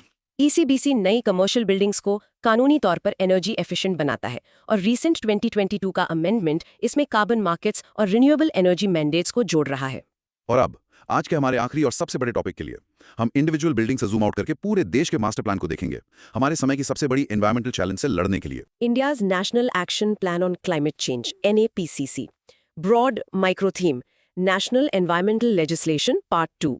इसका डेफिनेशन बहुत स्ट्रेट फॉरवर्ड है। ये इंडिया का ओवरआर्चिंग मास्टर प्लान है क्लाइमेट चेंज से निपटने के लिए। ये 8 डेडिकेटेड नेशनल मिशंस के थ्रू काम करता है। और इसके रियल लाइफ एग्जांपल्स हमारे चारों तरफ हैं। एक छत पर लगा solar panel national solar mission का हिस्सा है। एक LED बल्ब यूज करना national mission for enhanced energy efficiency का पार्ट है। अपने खेत के लिए सॉइल हेल्थ कार्ड लेना national mission for sustainable agriculture का पार्ट है। NAPCC हर किसी की लाइफ को टच करता है। चलिए कंटेंट डिस्कशन में चलते हैं। इंट्रोडक्शन। NAPCC को 2008 में रिलीज किया गया था। ये इंडिया की सभी क्लाइमेट पॉलिसीज के लिए गाइडिंग फ्रेमवर्क प्रोवाइड करता है। इसका कोर प्रिंसिपल है कि हम अपने डेवलपमेंट गोल्स को भी अचीव करें और क्लाइमेट चेंज को भी एड्रेस करें। NAPCC का कोर लॉजिक, उसके 8 टारगेटेड मिशंस हैं। चलिए उन्हें जल्दी से लिस्ट आउट करते हैं। 1. नेशनल सोलर मिशन, इंडिया को सोलर एनर्जी में global leader banana. Number 1. National mission for enhanced energy efficiency, energy efficiency के लिए एक मार्केट क्रिएट करना। 3. National mission on sustainable habitat, हमारे शहरों को ज्यादा सस्टेनेबल बनाना। 4. National water mission, water use efficiency को बेहतर बनाना। 5. National mission for sustaining the Himalayan ecosystem, नाजुक हिमालयास को प्रोटेक्ट करना बहुत जरूरी है। 6. National mission for a green India, हमारे फॉरेस्ट कवर को बढ़ाना। 7. National mission for sustainable agriculture, हमारी एग्रीकल्चर को ज्यादा climate resilient banana. 8. National mission on strategic knowledge for climate change, research को प्रमोट करना और एक नॉलेज बेस क्रिएट करना। इसका रियल वर्ल्ड इम्पैक्ट ये है कि ये देश की हर एक क्लाइमेट रिलेटेड पॉलिसी और एक्शन को गाइड करता है। प्राइम मिनिस्टर्स ऑफिस से लेकर डिस्ट्रिक्ट लेवल तक ये इंडिया के लो कार्बन डेवलपमेंट का ब्लूप्रिंट है। इन कंक्लूजन, NAPCC एक कॉम्प्रिहेंसिव और मल्टी प्रॉन्ग्ड फ्रेमवर्क है जो क्लाइमेट चेंज के चैलेंज को सभी पॉसिबल एंगल से एड्रेस करता है, एनर्जी जनरेशन और इंडस्ट्री से लेकर एग्रीकल्चर, फॉरेस्ट्स और नॉलेज क्रिएशन तक। ये तो बहुत बड़ा है। चलिए क्रॉस क्वेश्चनिंग का यूज करके इन मिशंस को बेहतर समझते हैं। नेशनल सोलर मिशन काफी सक्सेसफुल था, लेकिन US के साथ WTO में एक डिस्प्यूट हुआ था। वो क्या था? वो डोमेस्टिक कंटेंट रिक्वायरमेंट या DCR के बारे में था। लोकल मैन्युफैक्चरिंग को बूस्ट देने के लिए इंडिया ने कुछ सोलर प्रोजेक्ट्स के लिए इंडिया में बने सोलर सेल्स और मॉड्यूल्स यूज करना कंपलसरी कर दिया था। ओके। US ने आर्ग्यू किया कि ये प्रोटेक्शनिस्ट है और WTO के फ्री ट्रेड रूल्स को वायलेट करता है। WTO ने इंडिया के अगेंस्ट रूल किया और DCR को हटाना पड़ा। एनर्जी एफिशिएंसी मिशन के अंडर एक स्कीम है जिसका नाम पैट है। ये परफॉर्म, अचीव एंड ट्रेड कैसे काम करती है? इंडस्ट्रीज जैसे सीमेंट, स्टील और पावर प्लांट्स के लिए है। गवर्नमेंट हर प्लांट के लिए specific energy reduction target set करती है। अगर एक प्लांट अपने टारगेट से बेहतर परफॉर्म करता है और ज्यादा एनर्जी बचाता है तो वो एनर्जी सेविंग सर्टिफिकेट्स या ESERTs अचीव करता है। राइट। फिर वो इन सर्टिफिकेट्स को एक ऐसे प्लांट को ट्रेड या बेच सकता है जो अपना टारगेट पूरा नहीं कर पाया। ये इंडस्ट्रियल एनर्जी एफिशिएंसी को ड्राइव करने का एक मार्केट बेस्ड मैकेनिज्म है। सस्टेनेबल एग्रीकल्चर मिशन में सॉइल हेल्थ कार्ड स्कीम है। इस कार्ड में कौन से 12 पैरामीटर्स चेक होते हैं? ये कार्ड 12 क्रूशियल पैरामीटर्स चेक करता है। इसमें मैक्रोन्यूट्रिएंट्स जैसे nitrogen, phosphorus, potassium, NPK, secondary nutrients जैसे सल्फर, माइक्रोन्यूट्रिएंट्स जैसे जिंक, आयरन, कॉपर और फिजिकल पैरामीटर्स जैसे pH और इलेक्ट्रिकल कंडक्टिविटी शामिल हैं। वाओ, काफी डिटेल्ड है। इस डिटेल्ड रिपोर्ट के बेसिस पर फार्मर्स को कस्टमाइज्ड रिकमेंडेशंस मिलती हैं कि कौन से फर्टिलाइजर्स यूज करें और कितनी क्वांटिटी में, जिससे ओवर यूज रुकता है। हिमालयन इकोसिस्टम को सस्टेन करने का मिशन पूरे इंडिया के लिए इतना इंपॉर्टेंट क्यों है? हिमालयस को अक्सर एशिया के वाटर टावर्स कहा जाता है। इंडिया की major rivers Ganga, Indus, Brahmaputra वहीं से निकलती हैं। हिमालयस के ग्लेशियर्स करोड़ों लोगों की लाइफलाइन है। राइट। वो एक्सट्रीमली फ्रेजाइल और क्लाइमेट चेंज के प्रति सेंसिटिव भी हैं। हिमालयस में ग्लेशियर मेल्ट और बायोडाइवर्सिटी लॉस सीधे इंडिया की वाटर और फूड सिक्योरिटी को थ्रेटन करते हैं। इसीलिए ये मिशन क्रिटिकल है। और आखिर में ये 8 मिशंस जो 2008 में बनाए गए थे वो इंडिया के recent net zero emissions by 2070 के कमिटमेंट से कैसे लिंक होते हैं? ये की सवाल है। नेट जीरो 2070 का गोल डेस्टिनेशन है। ये 8 मिशंस वो हाईवेज हैं जो हमें वहां ले जाएंगे। अच्छा। नेट जीरो अचीव करने के लिए आपको हर सेक्टर में एक्शन चाहिए। नेशनल सोलर मिशन हमारी इलेक्ट्रिसिटी को डिकार्बनाइज करता है। NMEE हमारी इंडस्ट्री को डिकार्बनाइज करता है। Green India mission carbon sinks create करता है। ये मिशंस वो फाउंडेशनल पिलर्स हैं जिन पर पूरा नेट जीरो स्ट्रक्चर बनाया जा रहा है। Got it. Let's practice the core of this plan. The NAPCC consists of 8 core national missions to address climate change. India का NAPCC 8 टारगेटेड मिशंस को एक कॉम्प्रिहेंसिव स्ट्रैटेजी के तौर पर यूज करता है ताकि इकोनॉमी के सभी मेजर सेक्टर्स में क्लाइमेट चेंज से निपटा जा सके। वाओ, व्हाट अ जर्नी दोस्त। हमने बायोडायवर्सिटी एक्ट के निटी-ग्रिटी से लेकर इंडिया के massive climate change action plan तक सब कवर किया। हाँ, काफी लंबा सफर था। तो चलो एक क्विक रिकैप करते हैं। बिल्कुल। हमारा ब्रॉड माइक्रो थीम था नेशनल एनवायरमेंटल लेजिस्लेशन पार्ट 2। हमने बायोडायवर्सिटी एक्ट से शुरू किया जो बायोपायरेसी से बचाता है और कम्युनिटी राइट्स और कॉर्पोरेट इंटरेस्ट्स के बीच एक कॉन्फ्लिक्ट क्रिएट करता है। राइट। फिर एनजीटी को समझा, एक powerful environmental fast track court जिसमें कुछ की लिमिटेशंस हैं। हाँ, CRZ रूल्स ने हमें हमारी कोस्ट लाइंस पर डेवलपमेंट और कंजर्वेशन के बीच की कांस्टेंट लड़ाई दिखाई। बिल्कुल। हमने GMOs, केमिकल डिजास्टर्स और पेस्टिसाइड्स के लिए बने स्ट्रिक्ट रूल्स देखे और उनके इम्प्लीमेंटेशन में आने वाले चैलेंजेस को भी। और आखिर में ई-वेस्ट, एनर्जी एफिशिएंट बिल्डिंग्स और NAPCC के 8 मिशंस को एक्सप्लोर किया जो इंडिया के सस्टेनेबल फ्यूचर के ब्लूप्रिंट्स हैं। बेसिकली इन सभी लॉज और पॉलिसीज में एक कॉमन थ्रेड है, डेवलपमेंट को कंजर्वेशन के साथ बैलेंस करने की मुश्किल लेकिन जरूरी कोशिश। अब सबके लिए कुछ कंटेंट प्रूफ्स, थोड़ा सोच लो। 1. बायोडाइवर्सिटी अमेंडमेंट बिल 2021 द्वारा इंट्रोड्यूस किया गया कोर कॉन्फ्लिक्ट क्या है। 2. NGT का वाइल्ड लाइफ प्रोटेक्शन एक्ट के केसेस ना सुन पाना एक लेजिस्लेटिव गैप क्यों माना जाता है। 3. एब्सोल्यूट लायबिलिटी प्रिंसिपल जस्टिस के लिए स्ट्रिक्ट लायबिलिटी से ज्यादा पावरफुल टूल क्यों है। 4. CRZ 2019 रूल्स ने टूरिज्म को कैसे बूस्ट करने की कोशिश की और उससे जुड़ा मेन रिस्क क्या है। 5. EPR का फुल फॉर्म क्या है और ये ई वेस्ट सेक्टर में जिम्मेदारी को कैसे शिफ्ट करता है। 6. NAPCC के 8 मिशंस में से आपके हिसाब से कौन सा इंडिया के नेट जीरो 2070 टारगेट के लिए सबसे क्रिटिकल है और क्यों। और अब आपके लिए एक सिंपल चैलेंज। इनमें से किसी भी एक टॉपिक को, for example the concept of extended producer responsibility EPR, choose करो और उस पर एक 2 मिनट की प्रेजेंटेशन तैयार करके अपने किसी दोस्त या फैमिली मेंबर को सुनाओ। Rehearse presenting 1 segment out loud. देखना कॉन्सेप्ट बिल्कुल क्रिस्टल क्लियर हो जाएगा। एग्जैक्टली। नॉलेज शेयर करने से ही बढ़ती है। वी होप आपको इस गहरी चर्चा में मजा आया। अगर हाँ, तो कमेंट करके बताओ कि अगला टॉपिक आप क्या एक्सप्लोर करना चाहते हो। And of course, for more such detailed breakdowns, subscribe now. See you next time.